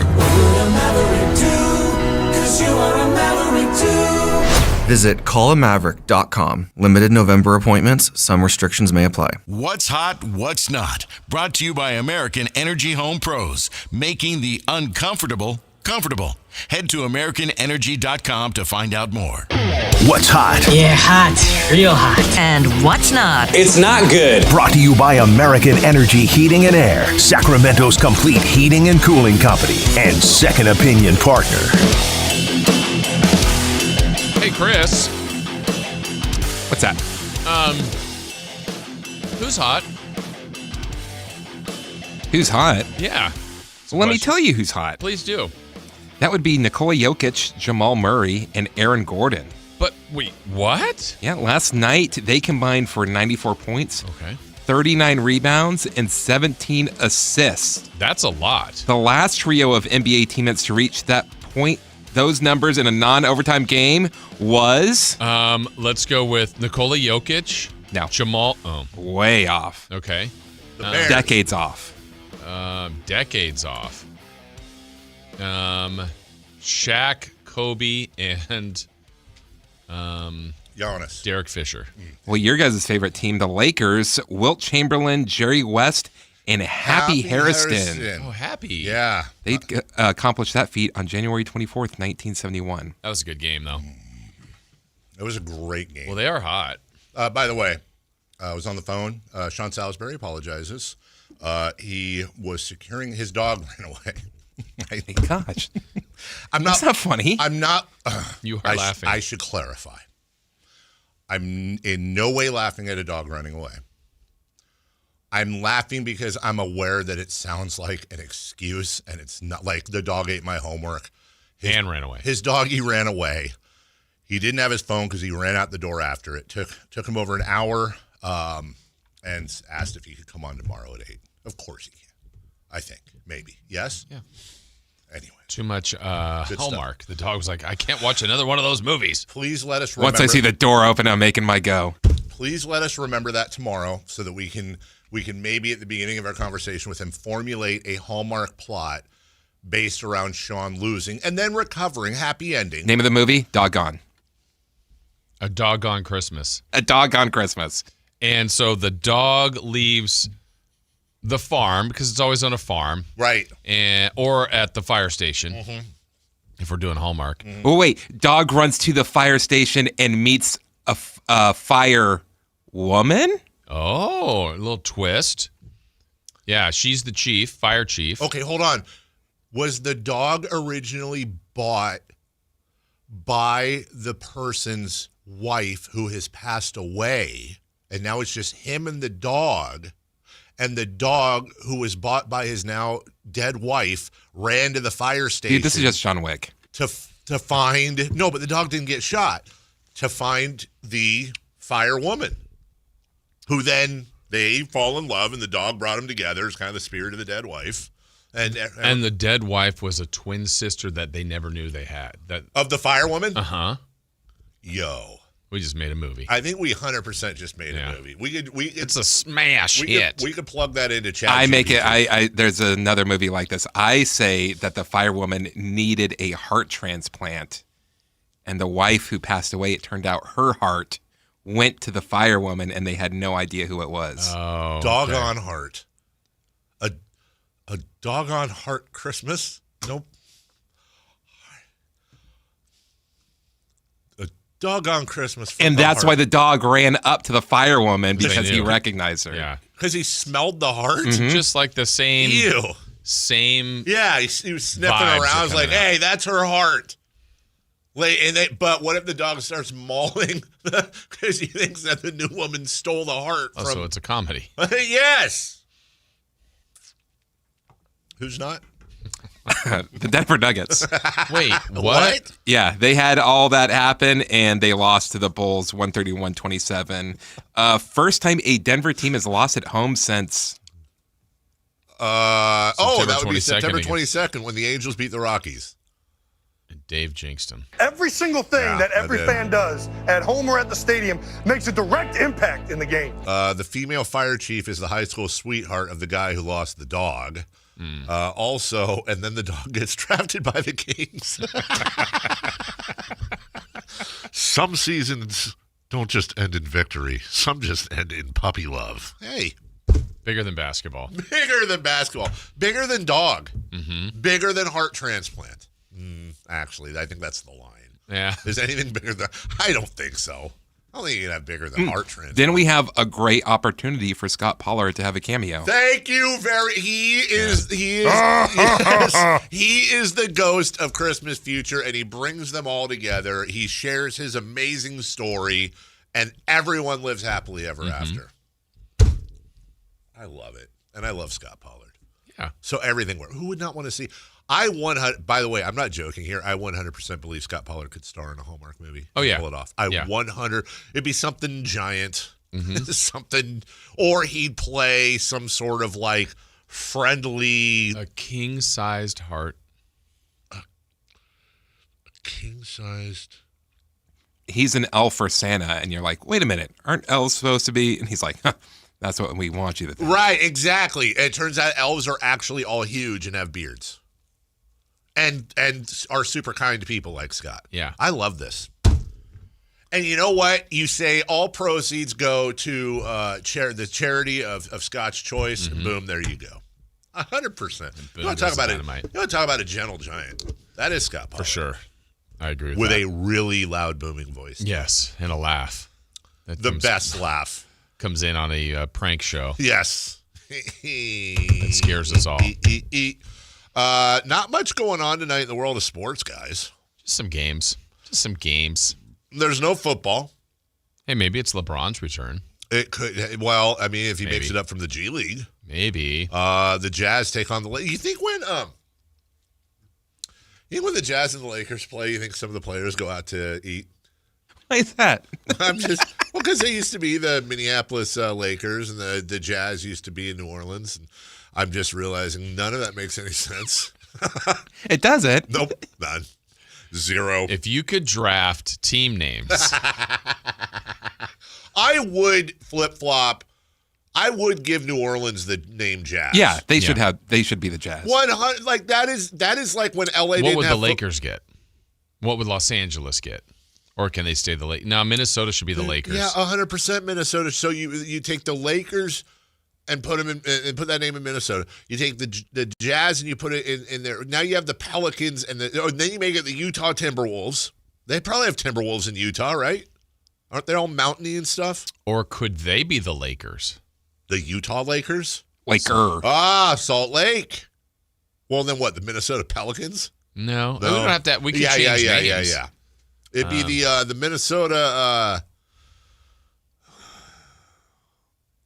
Greats, because they're the Great Lakes. The Minnesota Freeze, because they're cold. Like that.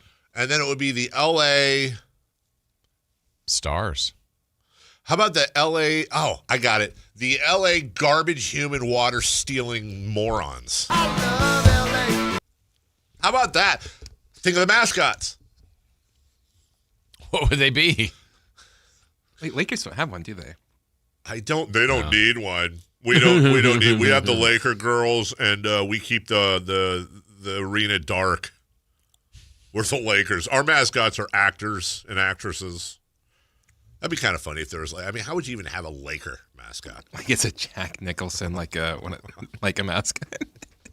You have the Angels. You could have the Devils. Ooh, the LA Devils. I think New Jersey would be against that. That's grown.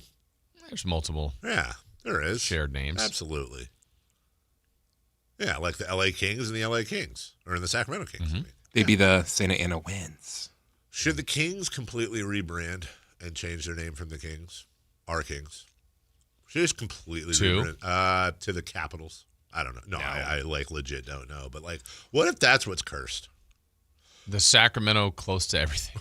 The Sacramento Taints. Sacramento, San 1 hour Francisco, away. Taint Yosemite, Taint Tahoe. I still like the Sacramento allergy.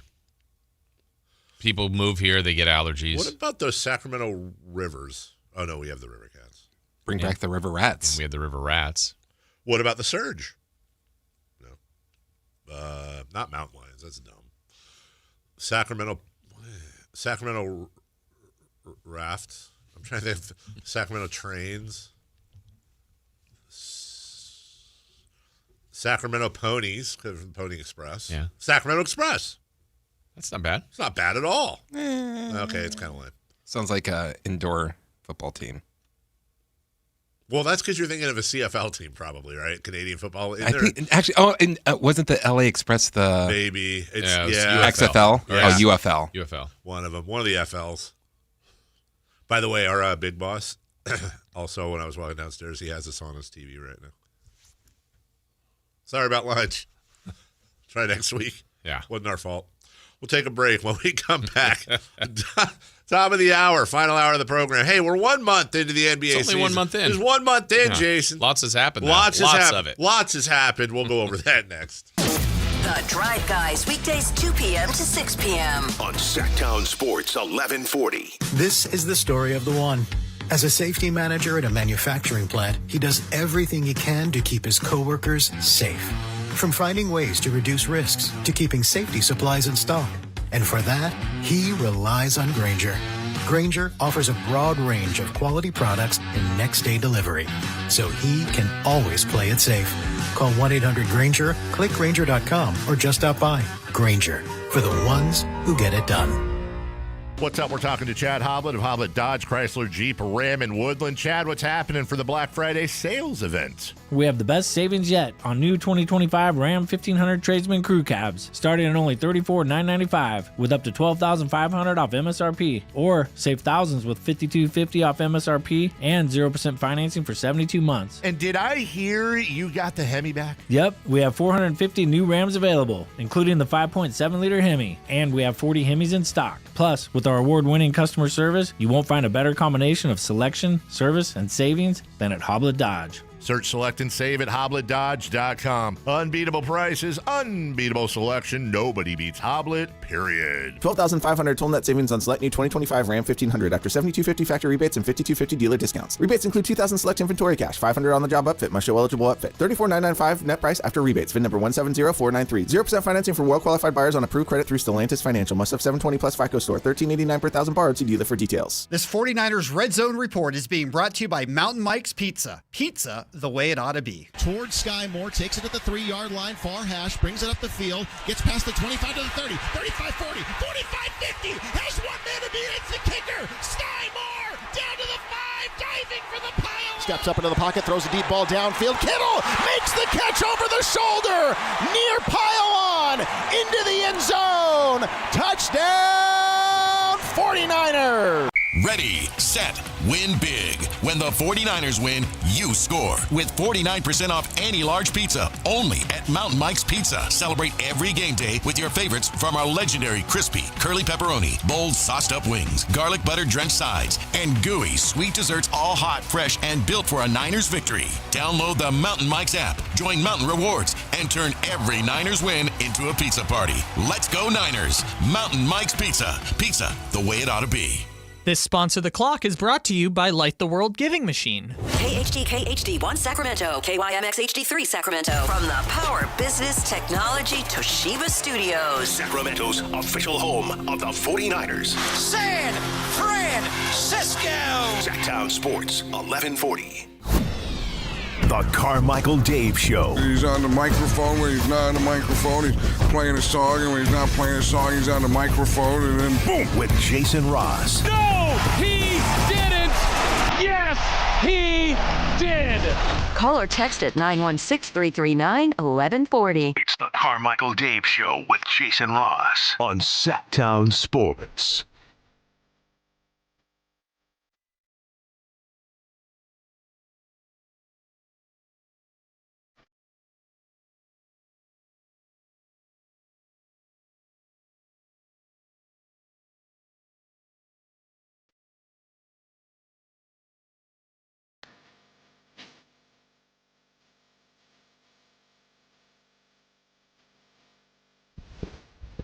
It was a long way around. How? But I've been wanting to show you that for like 2 days, and I keep forgetting. What's so great about that is you were 12, Dave. You tracked something down that was very entertaining for Chris and I, but the previous two options were also entertaining because that could have gone a lot of different ways. I'm gonna. The problem is, as I'm sure you figured out, is on my Chat GPT. I didn't realize how much of a relationship you had. On my Chat GPT. Real informative. I share the account with my daughter, who oftentimes, oh God. Can she ask the same question you just asked? I think she can. Oh no. She has the same access I do, doesn't she? She does. Oh, light bulb. Okay, well, we're going to have to fix that. No, not only that. What if you ask the question you just asked Chat GPT and you realize, I didn't ask that? Okay, and the second thing. Equally as concerning. So I didn't realize this until like yesterday when I was trying to do this. I said, hey, what was the last question I asked you? And then ChatGPT was like, how does UV light cure gel? How much would a normal nail tech in LA charge for these gel nails? Like, these are all my daughter questions. But yeah, to your point, now my daughter could conceivably, like I was having ChatGPT say a naughty phrase in French. Now my daughter could also, but that's not as bad. The worst would be if I was like, hey, give me the last 10 questions. And I can't even. Yeah. I can't even verbalize it, but. I didn't realize you talked this much to ChatGPT. Let's just say there's a lot of questions my daughter could be asking ChatGPT that I don't want to know about. Right. Like, how can I show my father I love him more? I think he would want to hear that. Yeah. I would love to hear that. Where's the nearest pharmacy? Don't want to hear that. Where's the Rager on campus, brah? Don't want to hear that either. How many beers can you drink before you get a headache the next? Nope, don't want to hear that either. How can I convince my parents I want to stay here for 8 years and have them pay? What's the worst draft idea ever? Oh, that must have been Dad's. How do I introduce a new boyfriend to my father? See, that's where I'd just be like, Jason, you got to cover the show. How do I introduce my poly group to my father? My poly group? Is that the stuff for dentures? Oh, that's something that you should know about. Is that the denture stuff? No. Okay, I'm gonna move on. Yeah, I still have an hour left. Make good choices. Leave it to Chris. Chris is back, everybody. 1 month into the season, your Sacramento Kings. All right, Jason. Yeah. Okay, Jason. What's next? What's next? Give me the thing. It doesn't have to be that surprised you the most, but what has surprised you? What is on the nominee list of things that have surprised For Kings you? related? Yeah. No, or NBA. Sorry. Yeah, but I think it would be good to zero in on the Kings. I would say maybe that at times, I think their offense has struggled. Mm-hmm. And I think last week when we were talking about their numbers, we knew they would be near the bottom defensively, but you gave it, I think, what were they, 25th in offense? 25th in offense, and I think, or 26th in offense, 28th in defense, 27th overall net rating. And the defensive number doesn't surprise me at all. No. And I wouldn't have suggested the Kings are top 5 offensively, but I would have thought top 13, 14 yeah. Yes. is where I would have thought they would have been with the individuals they had. So that would be one surprise. It's not a total surprise, but maybe it's magnified more than I thought. I didn't know how much of an impact to this current roster the absence of Keegan would be. Sure. And I think he's substantial. Again, I don't mean that to be Keegan comes back, here comes a 10-game winning streak. Right. I just think there's a chance they'll look a lot better. Keegan's departure of being out makes the imbalance so great. Yes. Of the roster. And so that to me has been a little bit more than I thought it would be. I think on the second one, which by the way, I agree with you, but also we're going to find out. True. We'll know. What I'm really afraid of is, and by the way, have we mentioned it? That he's been assigned to the G League and no, we haven't mentioned that it. he will be he's been cleared for 5-on-5 contact and could join the team by the end of the road trip. Good. So that's all good news. What I'm afraid of is Keegan having this huge pressure. He should have a little pressure. They should all have pressure. Right. But look, if Keegan comes back and all of a sudden this team takes off, great. But here's what I would say is in play. Keegan Murray's return is going to coincide with a little bit of an ease up in the schedule. It's also going to make them a better team. Those two things combined might create over expectations or over emphasis on Keegan Murray. Yeah, and Keegan is also still a player that we probably all believe is best suited as a 3. Yes. So he's going to probably play a lot of 4, but there'll be some times where he's playing the 3, which then kind of moves everything. And this, I'll say the strength of the team, but strength in numbers is the 1, 2, and 3. Yes.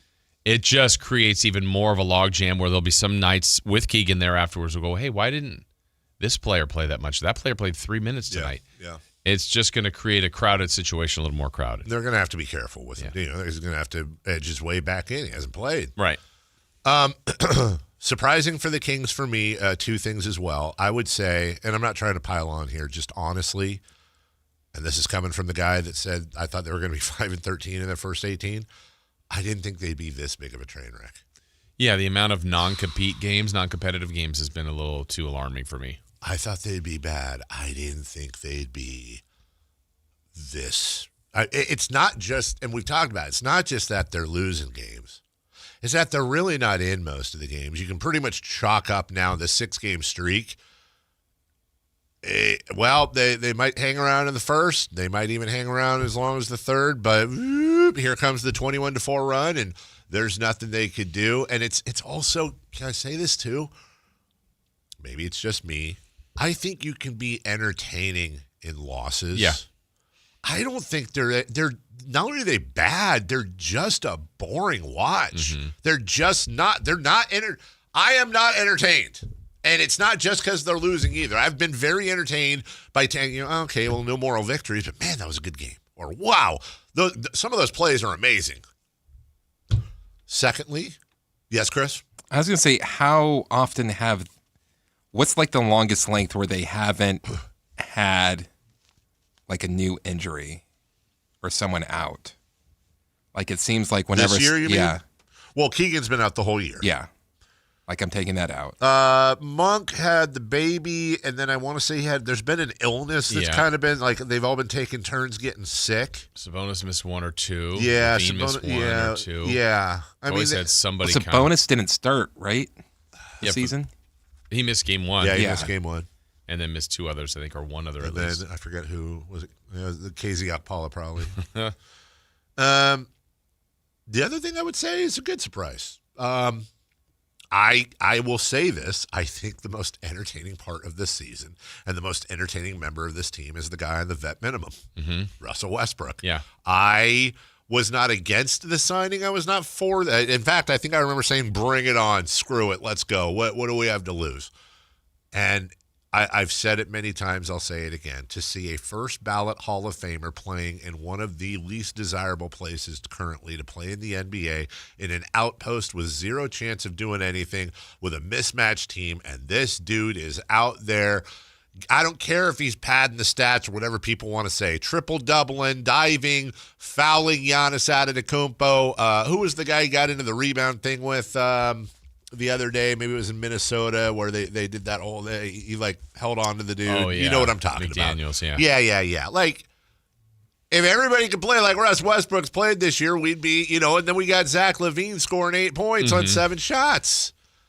It's not all bad. It's almost all bad. Yeah. But it's not all bad. And I think Russ Westbrook's been the bright spot. Yeah, he's been fine. And then again, it gives back to, like, we know what he makes, and his value of what he makes compared to production is great in compared to maybe some other guys getting a lot more money that aren't producing the same kind of way. So, yeah, I would say that. The other one maybe, and I don't know that I want to put it as a negative yet because it's probably unfair. Sure. But I think I have higher expectations of Nate Clifford. I think he's going to be really good. So, sure. You got to – that doesn't mean it has to happen today, tomorrow, but he really lets the game come to him, and I like that about him, but I think there's some big games coming, and it just hasn't happened yet. So I don't know if I'd even put it as a negative, but I think also if they do make trades in the future, that opens up some lanes and minutes for him, which will be beneficial. I 100% agree with you, and I really do hope that they do because I would like to see Nick Clifford getting more than 19 minutes per game. When you look at his minutes, he had 11 against San Antonio, 7 against Minnesota, 31 against Atlanta. And by the way, it ain't all pretty. I mean, this month in 19 minutes, he's averaging 5 points, 2 boards, 2 assists on splits of 33 and 26 and 70. But here's the thing. I really want to find out what kind of player Nate Clifford is. You're not going to find out right away, but also, look, if I'm speaking objectively, there's a little bit of a red flag when you have an older player coming in that also struggles. There is a little bit of a red flag when you look at that and you go, okay, well, these guys should actually be standing out a little bit more in their rookie year. They're more of a grown man. They should, like, as opposed to an 18-year-old Cooper Flagg type of thing. Sure. However, we said the same thing about Davion Mitchell, and he has also adjusted in the right culture. I have been assured multiple times, and I believe the people telling me this because they're separate and they've also never lied to me, that Doug Christie has, and we've said it before, $1 trillion he has complete autonomy over who he starts, what his rotations are. And when I say Doug Christie, I mean Doug and his staff. In other words, Scott Perry nor anyone else is dictating any part of who should and who shouldn't. They talk, they weigh in. Ultimately, it's Doug Christie's call. I've been assured of that multiple times. If I was going to mandate something, though, I would say, I don't care how you do it. I need Nate Clifford to get 30 minutes a night. Now. Yeah. Now, I need Nate Clifford to get 30 minutes a night. Yeah, I think that's the other product. Look, I think we've said this. We've stated it many times, and maybe people are just hearing it the first time. But if you're trying to do a rebuild or change or revamp the team, yes, it makes sense to play your veterans on a bad team to showcase them a little bit. Again, everybody knows who Zach LaVine is and DeMar DeRozan is, but if you're not playing them, yes, I think it just looks a little bit odd to a team like, I'm interested, but you're winning 3 games, and why is this guy who's been an all-star not playing? So the other part about it, speeding up that process is then all of a sudden, oh, wow, maybe DeRozan's moved. There is now a starting lineup spot for Nate Clifford, and Nate Clifford can now get those 30 minutes a game. So if they were 3-11 with playing Neek, all right, it hurts, but you're starting your growth already. That's right. So right now, everything is kind of curtailed that. I would be trying to see how many times I could get Keon Ellis, Keegan Murray, Nate Clifford, Max Reynaud in some sort of rotations. Mm-hmm. And look, I'm not trying to overstate Max Reynaud, Right. who's probably going to be a rotational player for his, maybe I'm We wrong. don't know. We don't know. But I want to find out. Mm-hmm. I know who Zach LaVine is. I know who Domantas Sabonis is. I know who DeMar DeRozan is. I know who Malik Monk is. I know who Russell Westbrook is. By the way, I'll throw Devin Carter in there too. Like, for me, if we were to go, if at some point this year we were looking at how would this work? In no particular order. It's like Devin Carter, Keon Ellis, Nate Clifford, Max Reynaud, and then I don't care. I mean, I'm trying to think of somebody. Am I missing another? Wait, say the 4 again? Or Keegan. Oh, duh. Yeah. Thank you. There you go. That's If that 5 was 3-11, it's much more tolerable than Absolutely. the current situation. Absolutely. And they probably would be 3-11, if not worse. But, okay. Yeah. Sink or swim, baby. Yeah, it was like the game, I don't know which one of those home games on the homestand. Like, it was the hockey shift change. And he's like, you know what? It's not working. I need to put it in. It was Plowden, whatever the 5. It was basically the youngest group they could possibly put out. And it was not good. No. And I went, well, one, in fairness, they played like 5 minutes. And the other group, the veterans, had the deficit of 30 points. Yeah. The second group, or the young group, didn't help, but they played for 5 minutes. Like, let them have a game. Let them have a week. Let them have a month. That's right. And not that they're in that spot today, but I feel like they may be getting closer to that spot. And that's where I think the hope of a lot of Kings fans is look, Domantas Sabonis, DeMar DeRozan, and Zach LaVine. Especially I think LaVine and Sabonis. I think they can all function on championship contending teams and do well and bring things to the table. But their time here should probably be done. Mm-hmm. And you don't need to get a ton back. Get the picks back. Get some swaps. Take some flyers. Do some things. Be on the other side of the swaps for a change. And let your youth go, man. Let it happen. Precious Achiuwa is getting 30 minutes. Fine. No problem. I don't know what the hell he is. Yeah. Do you think if Scott Perry could do it, and let's take those 3, Sabonis, LaVine, DeRozan, maybe throw in Monk, those 4, do you think he would move all of those 4 if he got the right deals this year? Or do you think part of it is, I have a plan to move some, but also want to keep this player as part of going forward? I mean, just speculation. I think the key word is to what you said is if you got the right deals. I do think if you got the right deals, I think he'd move all of them. All of them. Yeah. Which is what he did in New York. That's exactly what he did in New York. 2-year period, right? Yes, over a little less than 2 years. Yeah. He turned over the whole team but one guy. I always forget who it was, but it was like a end-of-the-bench guy. I would say your point is well taken, but I think that's where Russ Westbrook fits in. Yeah, I could picture this team at the end of the year having a bunch of younger guys and Russ. Chris just sent us a potential trade. What's this from? This is from Bill Simmons. Okay. Who says no? The Kings send out Zach LaVine, Dario Saric, and Malik Monk. Malik Monk goes to the Celtics. LaVine and Saric go to the Clippers. And the Kings get, is that Anthony Simons? John Collins and Bogdan Bogdanovic. Collins and Simons are both expirings. Bogey has one more year left on his deal at $16 million. Sign me up, dog. I would do that. I would absolutely do Kings that. finally get Collins. Kings How does that finally work for Boston? That is an interest. Well, let's see. They're giving up 27 and getting. Oh, I guess you can always take less back. Yeah. Yeah. That's interesting. I would do that in a heartbeat. I don't think that makes you terribly better. I do think now you get Collins and you give him a tryout. By the way, Collins is, we talked about where this Beam team went wrong, and I've said many times they should have grabbed, who's it with Indiana right now? OG Anunoby's with the Knicks. Who's our guy? Pascal Siakam is who they should have grabbed. If they couldn't have gotten Siakam, they should have grabbed Anunoby. And if they couldn't have grabbed either of those guys, I would have grabbed John Collins. They should have grabbed John Collins the summer before last. And they ended up, I don't know what the hell, I can't remember what the hell they did, but it wasn't John Collins. Guy who's shooting 40-something% from beyond the arc, guy who's getting you double-digit rebounds, and who can play the power forward. But the fact that they're expiring and the fact that you get to give a tryout to these guys, plus Bogey's still loved here in Sacramento. Yeah, I would do that in a heartbeat. I would absolutely do that. Call it in. Hey, call it in. As far as the NBA goes, 1 month in, I think we all thought, when you look at last year, for example, Jason, the Detroit Pistons were 44-38, and they're on the rise. Uh-huh. Detroit Pistons are 12-2. They have won 10 in a row after starting out 2-2. They're beating some pretty heavy teams. I'm surprised that most of these are just levels of degrees of surprise. Like, I thought the Pistons would be good. I didn't think they'd be winning 86% of their games. Long season, of course.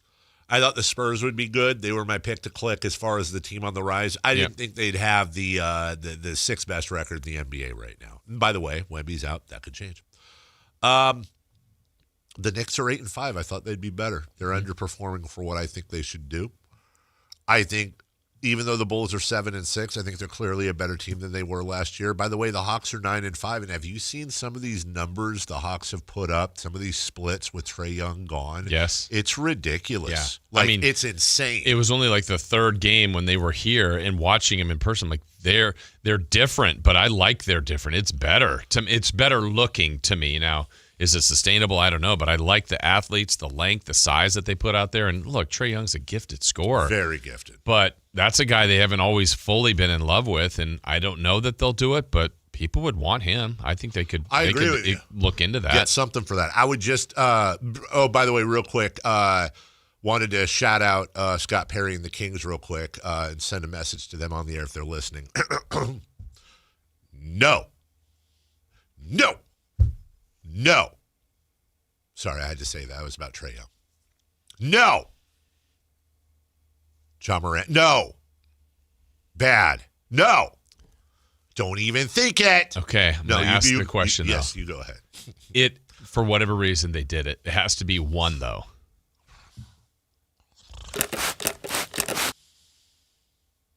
God. Was that cleaning the glass? Was that disinfectant? Spray, like, go away. Like bad, yeah. There's a lot of ways we could have taken that.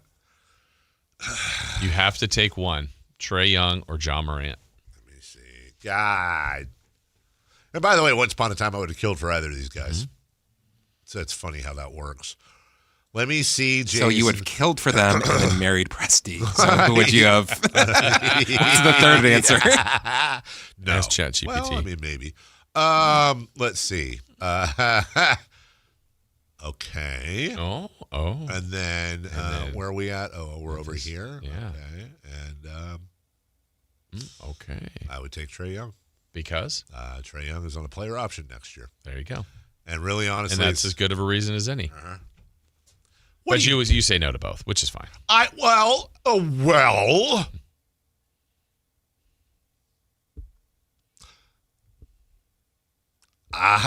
Okay, hold on. I maybe I need to rescind my no's, which I wish I've wanted my whole life to be able to do that. No apostrophe S's. I would. I'm thinking of Zach LaVine for Trae Young. Okay. Both on player options next year. Both make about the same amount of money. The problem is that I'm thinking of that in terms of wanting this team to get better. And I do think Trae Young is an upgrade. Look, no disrespect. Trae Young is probably an upgrade over Dennis Schroeder and Russell Westbrook. Mm-hmm. I don't know that I want to upgrade over Russell Westbrook. But I guess it comes down to, do we think Trae Young is more likely to opt out of his deal than Zach LaVine is? That's honestly what it comes down to.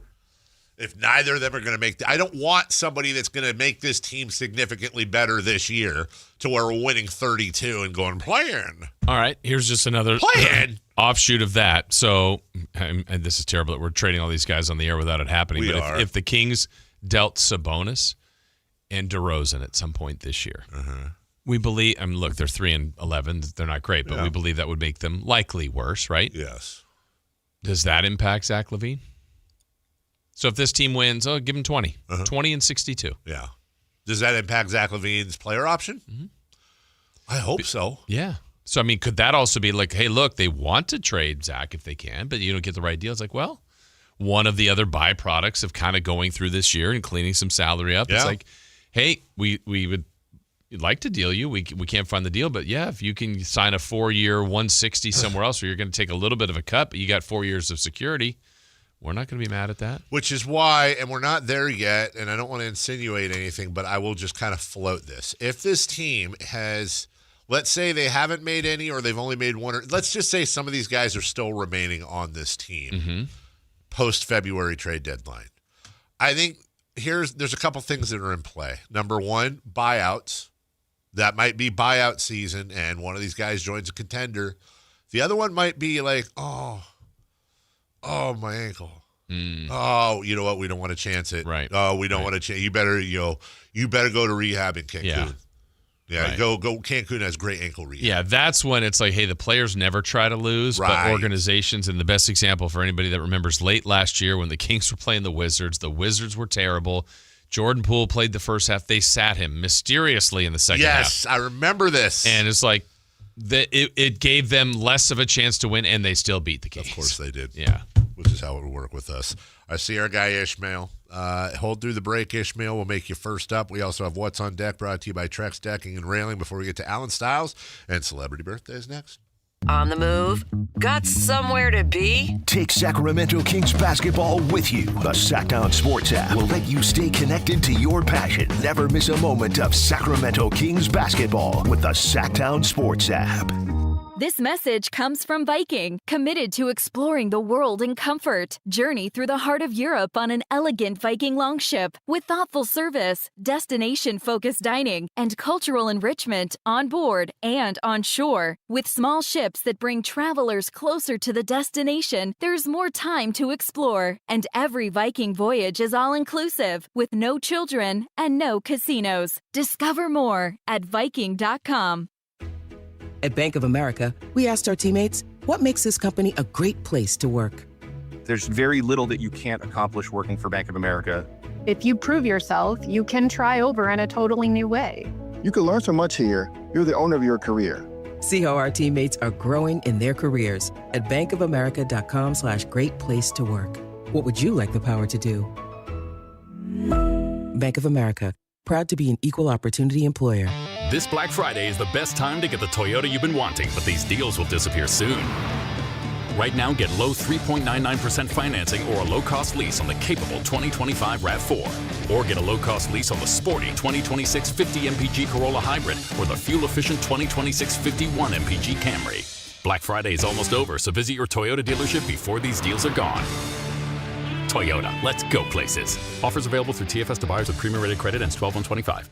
Sacramento, the wait is over. The all-new Hard Rock Sports Bar is here at Hard Rock Hotel and Casino, Sacramento at Fire Mountain. Enjoy the ultimate 24/7 sports watching destination with 20 big screens with all the action for the premier game day experience. There's no other place you'd want to be to watch all the games with you and your friends. Now open at Hard Rock Hotel and Casino, Sacramento at Fire Mountain. For more details, visit casino.hardrock.com/Sacramento. Guys, tired all the time, gaining weight, low drive? These aren't just signs of aging. They could be low testosterone or other underlying issues. Right now, Revive Men's Health Sacramento is making it easier to get answers with a comprehensive wellness panel. It's not just a lab test, it's where better performance begins. Our providers will check your testosterone, blood sugar, cholesterol, kidney, liver, thyroid, and heart health. a $400 value for just $99, or free if you start treatment. Over 120,000 men have trusted Revive to restore their energy, mood, and confidence. So if you're ready to feel better and live stronger, call 916-619-3000. That's 916-619-3000. Or visit ReviveMen'sHealth.com. Offer ends November 30th. Must medically qualify. Terms apply. Contact us for full offer details. Carmichael Dave here for American Energy Heat and Air. Right now, breaking news, they're upgrading their offering to include plumbing, bringing that same expertise and experience to the plumbing space. They're no longer just heat and air. They're now your American Energy home pros. You hear me talk about them as your second opinion partner. Now you can still get second opinions on any HVAC service or replacement, and now you can get a second opinion on any of your plumbing services. They'll come out to your house for free, and they'll give you a second opinion and almost certainly save you money. Oh, but wait, there's more. With winter coming up, how about a free furnace special? With full system installation, you're getting a free furnace, not a discounted furnace, a free furnace, and up to $4,000 in rebates while that funding lasts. So get there right now, 916-520-9990. That's 916-520-9990 or AmericanEnergyAir.com. American Energy, making the uncomfortable comfortable. With 25 award-winning years in Northern California, Ashton & Price is your local injury law firm. Pro attorney tip: if a firm presents as local but they're in LA, red flag. If your first consultation is not with a lawyer, big red flag. At Ashton & Price, your first consult is with a local attorney, and if serious injury prevents travel, a lawyer will come to you. Still not enough? George Washington's my uncle. At Ashton & Price, no red flags, just red, white, and blue. Remember, for the best advice, don't think twice. Call Ashton & Price. Ladies and gentlemen, this is going to be fun. It's time for What's on Deck, brought to you by Trex Decking and Railing.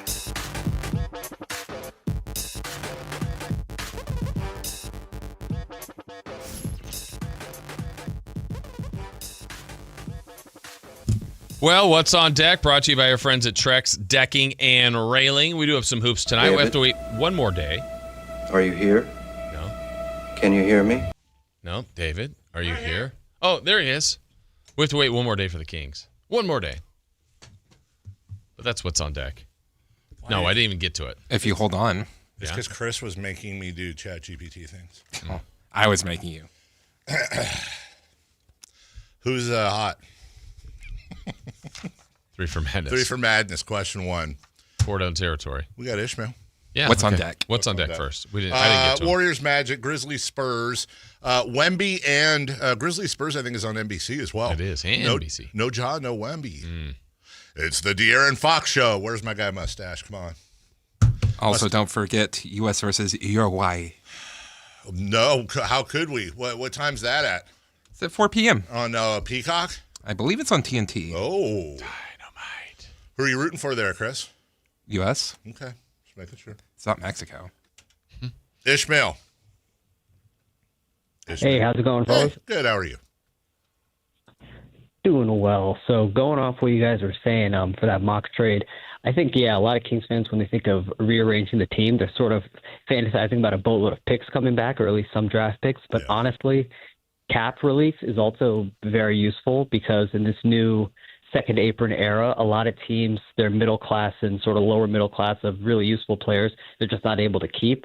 So having a little bit of cap room to take on contracts in the next offseason and the offseason after that, you'll be able to get some really good, useful players in that situation. So, flipping some of our guys for expirings and maybe some swaps is also a good course to take. And as for what you were saying about Neek, he needs all the runway he can get right now, and that's going to come with shifting around this roster. He is a sneaky old rookie. He's older than, guys like Şengün, and I think he's the same age as Jalen Green, and he's older than Banter, all these guys. So you can really only improve if you have the ball in your hands. We're seeing that with Davion Mitchell. So between him and Devin Carter, guys like that, just get them all the minutes you can and really send out the big contracts on this roster. I think that's the path to go. I think we'll be seeing that with Westbrook also going to a contender probably this year as well, or at least a playoff team. Oh, I agree with you. And I think DeRozan, too. In fact, I just saw something from Clutch Points online. They were calling it the DeRozan sweepstakes. saying he's still putting in work and he can still benefit a contender. I do think there will be some sort of a market for DeRozan. I totally think there will be. DeRozan, Monk probably. Sabonis is the weird one. I don't even know if they're, who knows. And then of course Levine is the other big one too. Yeah, I think DeRozan though, as we watch him, like you just take some of the top teams in each conference and just keep watching, and then whether it's injuries or just another veteran, whether they utilize him as a bench player or as a starter to get him buckets, I mean, he can do that, and his contract's not bad. Like I think that's something that's an easy target. I hope we're able to. Hey, bless you. Thank you. You hope we're able to what? I hope we're able to continue to. I was talking to somebody yesterday about covering the team, and I was saying I think it's going to be a lot of very spiky lines this year. I could be wrong, but I think right now we're in the death rattle, as we call it, of it's still too early in the season for people to give up on the season, but we're getting close. But then I think they're going to – I do think over the next couple weeks, because now people are tuned to losing, that I think a couple of wins in a row, 3 something like that, is going to bring some of that back. Generally around, in these types of years, generally around late December, Christmas time, holidays is when people begin to check out. But then if we get trades, then there will be that spike of interest on the trades and what they bring or don't bring. And that takes us to February. That bleeds generally into March when it's, well, let's see if we did get people, what these trades are going to do for us. So you bring interest back, and then mid-March, April, they generally check out. Now, the problem here, though, is that we've made it very clear these trades may not bring much, if any, tangible thing on the floor. It's one thing if you trade for a bunch of young guys, you're like, okay, well, how's this guy going to be? But, odds are it's going to be Fred McGee and Billy Schmidt who are on expiring deals, and, oh, hey, we got I don't know why the name popped into my head, but hey, we got Kelly Oubre, okay, or we got Jordan Clarkson, or whatever, and you're going to go, okay. Which sucks, because there's a time, remember we were talking about how wish we could sometimes be less into basketball and just not. I do remember, for some reason it popped into my head yesterday, I remember when the crappy Kings made the trade for Indiana's, I think it was Indiana's Wayman Tisdale. And then I remember being so enthused because I think his first game with us, he had 24 points. And back then, by the way, if you score 20 points, you're a really good player. And the Tizzy flip and all that. And I remember being super into the rest of the season because I loved watching Wayman Tisdale. And it's does that even exist anymore?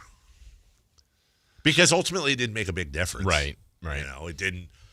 Kings weren't, playoff contenders because of Tizzy, but he was a fun player to watch. Great smile. Yeah. Well, I think it's anytime we've seen a new player come in, there's always an element of surprise and excitement, or excitement, I should say, not surprise, of what they could become. And the first time, who was it last year? LaRavia. His first game he came in, I think he was 4 for 4, had 12 points, and I was like, wow, look at what he can do for this team. So anytime you get a new guy and they come out and play well, fans here, it doesn't take much to get people excited. I'm seeing in the chat line too, somebody says, I remember stomping on that wood-floored Arco. Why does it seem like it was easier to deal with a crap team back then than it is now? Is that because we were still basking in new team? You're paying $10 instead of $150 for a ticket? Well, maybe, but I don't disagree with the sentiment, Chris, but also that's a very small percentage of the audience that are actually season ticket holders. Very small, but there's more that aren't paying. I'm not a season ticket holder, and I have a lot more difficult of the time. I think, you know what, this will be what my best answer could be on past experience would be, I think it's really hard to put yourself back into the emotional state you were in. Right? So if you were frustrated, I remember being frustrated. Well, I'm saying that, but if you're frustrated today because of the last game and the game, we're living in it right now. So to me, one of the most difficult times in the 40 years they were here, and I wasn't at the first 8 or 9, but it was after 2002. After about 2006. Yeah. So they had made their run. Yeah. They didn't know what they were. They were trying to hang on, but they weren't very good. And there were years now where they were winning 30, 28, 34. And we had seen the 50 and 60 wins and 2 rounds of playoffs and the conference finals. It's like that stretch was, and that's the start of right after Adelman to Musselman to Thea. Like they were just changing coaches all the time. Yeah. I mean, they're still kind of going through some of that now, but that was the first time through that after having really good success. To me, I think that was one of the most difficult stretches of Kings basketball. It was. But again, I remember being frustrated and down and all that, but like now it's talking it more of as a reflective, like you're not in that state about that group. You just go, yeah, they didn't win that much and they'd been doing all the winning. Plus, I think also it's because I would, especially around the Tisdale thing, I'd have school in the daytime, come home, maybe play some video games, eat dinner, Twitter. clean my room. Yeah, social media is probably a big part of it, really big part of it. So what's different now? No school. There are video Video games. games. Playing a really good one right now, by the way. Which one? It's called Astrobot. Shout out to Astrobot. It's just such a good fun. If you have a PlayStation, you know what I'm talking. It's just a fun, stupid game that you can just turn on, sink yourself into for 5 minutes or 50 minutes, and then get out of there, and you have a smile on your face the whole time. You're not like on top of the steed trying to rescue the maiden from the dragon with the thing. Do you still get mad at video games? Funny you say that, Jason, because I was having this conversation over the weekend. I have matured in that aspect. I generally now don't play video games that have the potential of getting me angry. Like, Astrobot can't get you angry? It's very hard to get angry at Astrobot because if you die, you just come right back to where you were, and it's something easy to correct. Like there's a game that came out a couple years ago called Elden Ring. It's a huge game, huge game, beautiful. I know you game. like Harry Potter. Beautiful story, beautiful game. I think it was the game of the year last year. Just amazing. But it's from this company that basically the whole idea is you're going to die all the time, but the fun of it is getting over the thing that killed you eventually after 30 tries and beating them, and then the feeling you get because you died so many times. Not only do you die all the time, but let's say you're all the way through to the end of a level, and then you die with the boss kills you, you got to go back to the beginning. That's the fun of the game? Exactly. The game is basically designed to make you want to absolutely stab things. And then the fun is like, well, but you get your strategy right, and you get better, and you beat the thing. I'm like, I'm good, dude. Healthy. I don't really play sports games anymore unless it's golf. Again, sports games. Angry. Why? Don't do it. Because game of golf. Because I'm up 21 in the fourth quarter and mad and playing the computer, and all of a sudden everything I throw is an intercept. Bounces off a seagull into somebody's face. NBA Jam was the worst at that. It was 100% the worst, and you've been with me long enough to know that I literally called their developers in San Diego when I was like 17 years old, dude, and I screamed at probably the wrong person because of their computer love, which is what that was absolutely insane. NBA Jam was so NFL Blitz, made by the same company, Midway, also the worst. So anyways, I play games that, are more relaxing, less opportunity to, break my spirit. Yeah. When we come back, crosstalk with Alan Style, celebrity birthdays, and more next. The San Francisco 49ers play on Sactown Sports 1140. Touchdown 49ers! Every game on your #1 sports station. Don't miss the action on your local sports leader. Sactown Sports 1140. Around here, Maverick is more than a name. It's who we are. My dad climbed power poles for a living, and he taught me to keep homes running when it gets cold. This November, donate 5 canned foods to our holiday food drive and choose a furnace tune-up or an electrical safety check. We'll collect your cans at the appointment and keep your heat comfy and your lights steady. So the only thing whistling is the kettle, not your ductwork. Visit callamaverick.com. Limited November appointments. Some restrictions may apply.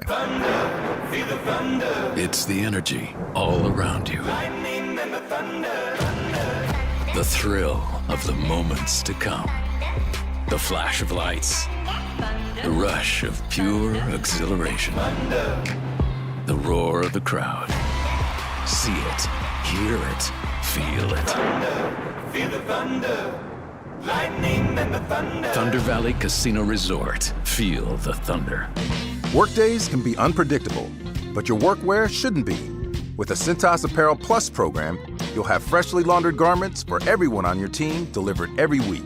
Cintas has workwear for just about any job imaginable, with high-performance fabrics and an uncompromising fit that stretches and moves with you. Don't leave looking and feeling good to chance. Visit Cintas.com. Oh, I'm ready! And get ready for the workday. Ready to order? Yes. We're earning unlimited 3% cash back on dining and entertainment with a Capital One Saver card, so let's just get one of everything. Everything? Fire everything. The Capital One Saver card is at table 27, and they're earning unlimited 3% cash back. Yes, Chef! This is so nice. Had a feeling you'd want 3% cash back on dessert. Ooh, tiramisu. Earn unlimited 3% cash back on dining and entertainment with the Capital One Saver card. Capital One, what's in your wallet? Terms apply. See CapitalOne.com for details. This is the story of the one. As a maintenance supervisor at a manufacturing facility, he knows keeping the line up and running is a top priority. That's why he chooses Grainger. Because when a drive belt gets damaged, Grainger makes it easy to find the exact specs for the replacement product he needs. And next day delivery helps ensure he'll have everything in place and running like clockwork. Call 1-800-GRAINGER, click Grainger.com, or just stop by. Grainger, for the ones who get it done. Staples presents An Easy Holiday. Running a small business during the holidays is hard. No truer words were... But this year, Staples helped me have an easy holiday. Your script has a typo. Nope, easy peasy. I just ordered online at staples.com and picked up in store. And with UPS on site, shipping was easy too. Plus, huge savings on tech, custom cards, even my holiday sales signage. Visit your local Staples store or staples.com today for up to 45% off select laptops. That was easy. Ends 12/27. Black Friday savings start now. Get your best deal through the end of the month at Folsom Lake Honda, your one-stop Honda shop. With Black Friday savings during Happy Honda Days, own or lease your new Honda Accord or Civic today. Your one-stop Honda shop. As a family-owned and operated dealership since 2009, customer service is our #1 priority. Our customers love doing business with us, and you will too. Folsom Lake Honda is your one-stop Honda shop. Folsom Lake Honda. Visit us at FolsomLakeHonda.com. Your one-stop Honda shop. It's time for the news of the day. The latest headlines, the biggest stories, hard-hitting analysis. Yeah, this is none of those things. And now, here's Carmichael Dave and Jason Ross. Yeah, Alan, you were just getting a personality breakdown by our friend ChatGPT. What were your thoughts? Pretty insightful. Very. Yeah. Very. Very. Hey, how are you doing? Another day. Yeah, another $1. Hopefully. Yeah. Dollars. Another day, another $. Yeah. Hey, have you had lunch with any of these lunches yet? Whether it's lunch with the boss or lunch with what's the group? Yeah, he did with Chris. He's in that group. Him and Kyle. Wait, didn't Chris and Alan have their arms around each other? Like, yeah. That's right. It's a good picture. Yeah, I don't know what that breakdown was, but 3 of us from the same department seemed wonky. Yeah, and I had mine, Dave. How about you? Mm-hmm. You did? Yep. Who's your leader? My leader was Scott Marsh. What? No. I'm just kidding. It was Bill Louie. It was me, Bill Louie. Oh. We would have heard if you were in Bill Louie. It was me, Bill Louie, Jason Ornelas, and Ron Burton. And we went to Skipper's. Skipper's? Did you read a book? Is this true? No, I haven't. But I'm waiting. I'm getting ready for it. I'm looking forward to it. I am looking forward to getting ready. Yes. How would you rate the lunch on a scale of 1 to 10, Alan, as far as what you got out of it? And don't count food, please. I thought it was cool. Yeah? What was the best part of it? What was the coolest I mean, there were part? people there that don't really come in. Admittedly, they said they didn't come into the studio that much. So, did you tell them they could come in? Did you say, "Hey, you come into the studio"? Whenever? I mean the building. I got they you. are in the build. Work from homers. Oh, from homers. Yes. So we got to kind of chat. Everyone talked about different trips that they've taken and different vacations they're going on, and yeah, we got to know each other. We got to talk a little bit to Well, I didn't know if I should say their names. No, no, yeah. We were talking about events and event planning, okay. and they were really excited to maybe build on that. And I told them how people like you always say that it's not going to work, and they said, "Well, people like them, people like you." I'm the it's gonna work guy. No, you're not. That's not true. Give me an example. I told them how. I'd ask you to back it up as an example. I told them how being. Oh, Chris was there. I told him how being the newer guy, I have a lot of ideas, but then people like Dave will say, we tried that 3 years ago, and how I used to be that person at my last job. Give me one example. The Kings event that I've been talking about putting on, and Dave, as he's walking out the studio, good luck. Kings event. Well, just whenever I bring up any type of event, you know the look. But I'm not okay. But to be clear, I'm not saying that it's a bad idea. No, Dave, how do you say it? You do say good luck, but how do you say it? Good luck. Like I want him to have luck. Hey, Alan. Good luck. No. Good luck. Good luck, buddy. Good luck. Right. Luck. Good luck. So yeah, and they said, no, don't worry about Dave. We're gonna work through some things. You know, that's so offensive because that honestly feeds into Dave stereotypes. That But you do it. What Then are the don't Dave do stereotypes? Well, like, what are you saying? Like, I guarantee you that the chat people, they're going to be like, oh, there's Dave behind. But I'm actually, I shouldn't have to say this. I'm very supportive of you. Of me, yes. But those particular happenings and the events and all of that, you don't feel like it's going to happen. Right, but there's a difference. I'm trying to look out for you and say, here's what we've tried in the past. Yeah. Here's the hurdles you're going to have to jump if you even can do it. Here's the quest you're setting out on, young Alan. We have done I know you this. like Harry Potter. We have done this. Okay, here's what you're saying. This is why what you're saying is super bad. You're about to go out on a quest that the three of us went out on, like Bilbo and Lord of the Rings, 5 years ago. And I'm saying, all right, Alan, hold on here. Let me. But that was 5 years ago. Right, here's a map. Now, this is the route you're taking, right? Okay, there's a dragon here.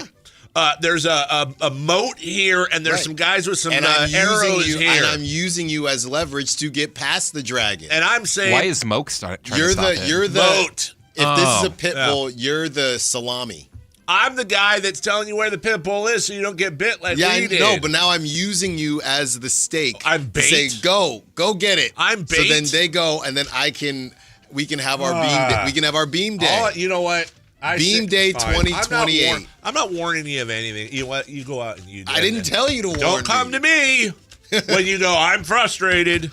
I've been beaten down. Everybody says we can't do it.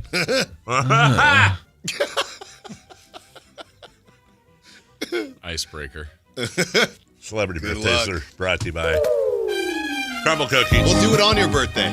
What's my birthday? What month is my birthday? What month is your birthday? Yeah.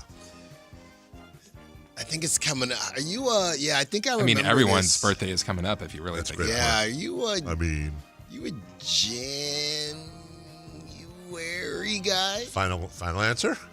Yeah. I don't think so. January 13th. You are correct. Hey, see, you're my guy. Celebrity birthdays. It's August 11th. Brought to you by Crumble Cookies. Hey, if somebody mixes up your birthday, no problem. Don't warn them. Just get them a slap of Crumble Cookies. All right. A slap? What quantity This is that? day, in what year did the movie A Christmas Story come out? Ugh. Is that the one with the kid with the glasses? It's the really bad Christmas movie that everyone likes because it's on TV for such a long time. Is that the one? I'll get you a moon.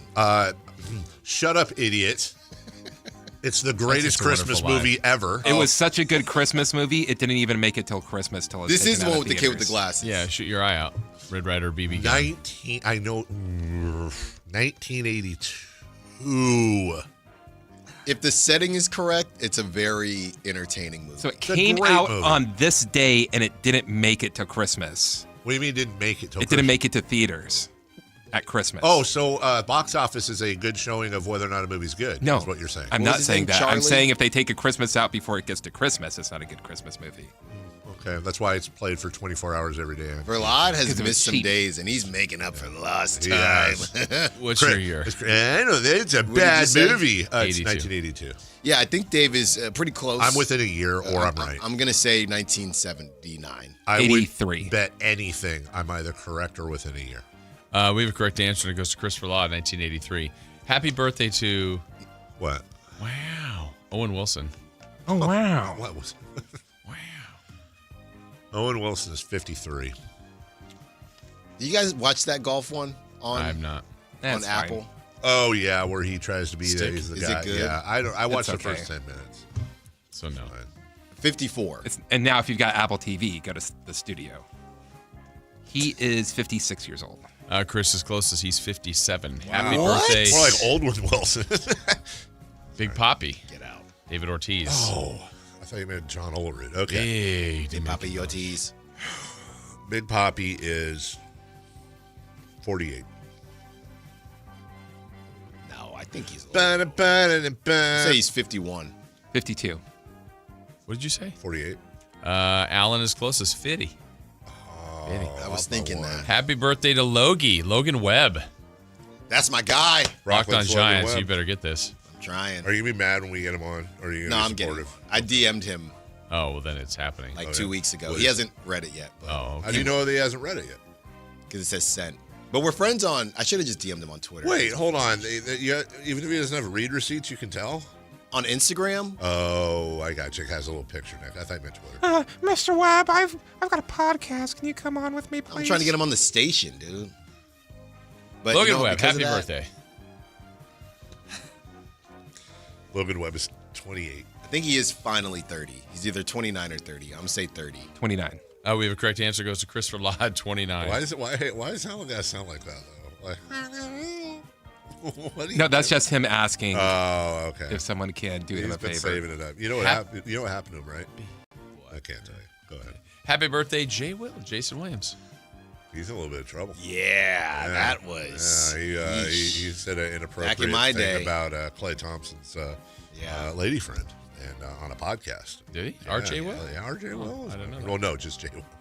And then, R.J. Barrett. Is it worse than what Eminem said about Diddy's girlfriend at the time? I don't know what he said, but probably not. Okay, hold on. I'm going to do the math. Okay. Jason Williams is 48. I was going to say 47, so I'll stick with it 47. So he was 50. I thought he was a sophomore when he came out of We have a Florida. correct answer. It goes to Christopher Lod. He's 50 today. Is he really? Wow. Happy birthday to Gary Sheffield. Senior? Sure. Oh, I thought you were doing the... Okay, I see. G Chef is 57. One of the most him and Albert Bell, man. 60. 55. We have a correct answer. Goes to Carmichael Dave, 57. Happy birthday to Shay Langoliers. Langoliers. Bangaliers. Shangoliers is 29. Yeah, he is like the older one out of that group, but none of them are old. I'm going to say 28. 30. We have a correct answer. Goes to Alan Stiles, 28. Happy birthday, Kevin Nealon. Hey, Yeah. my guy. Yeah. Your guy. My guy. Your Kevin guy. Nealon. Kevin's 66. Kevin is 70. Mr. Cheezel. He is 72. Wow, this one surprised me. We do have a correct answer. He's 72. Wow. That one. That was one really I was does like, surprise me. I thought for sure he's in his 60s. I mean, he did Weekend Update What? before. Are you having a spasm? And the last one? Or was that the last one? Let's see. Mike Epps, Caleb Williams, Dante Bichette, Jalen Duran, Sam Cassell, Allison Phoenix, Warren Moon, Todd Bowles. Let's do Dante Bichette. Let's see. Dante Bichette is 55. Oh, Dante. Dante Bichette. 54. 56. Chris is close to 62. Jeez. All right, Alan Stiles, what is coming up on the program? And can you Might get have to that take him to fixed? the hospital. I think so. Yeah. No, we're going to give you time. Well, we have time now. What? You're so wasting on it. What is coming up on your show? A lot of Kings talk. And NFL. The Sactown Sports 1140 newsletter. right to your email. Get your latest on the Sacramento Kings, UC Davis, and Sac State with the Sactown Sports 1140 newsletter. Visit SactownSports.com to join. This is the story of the one. As a safety manager at a manufacturing plant, he does everything he can to keep his coworkers safe. From finding ways to reduce risk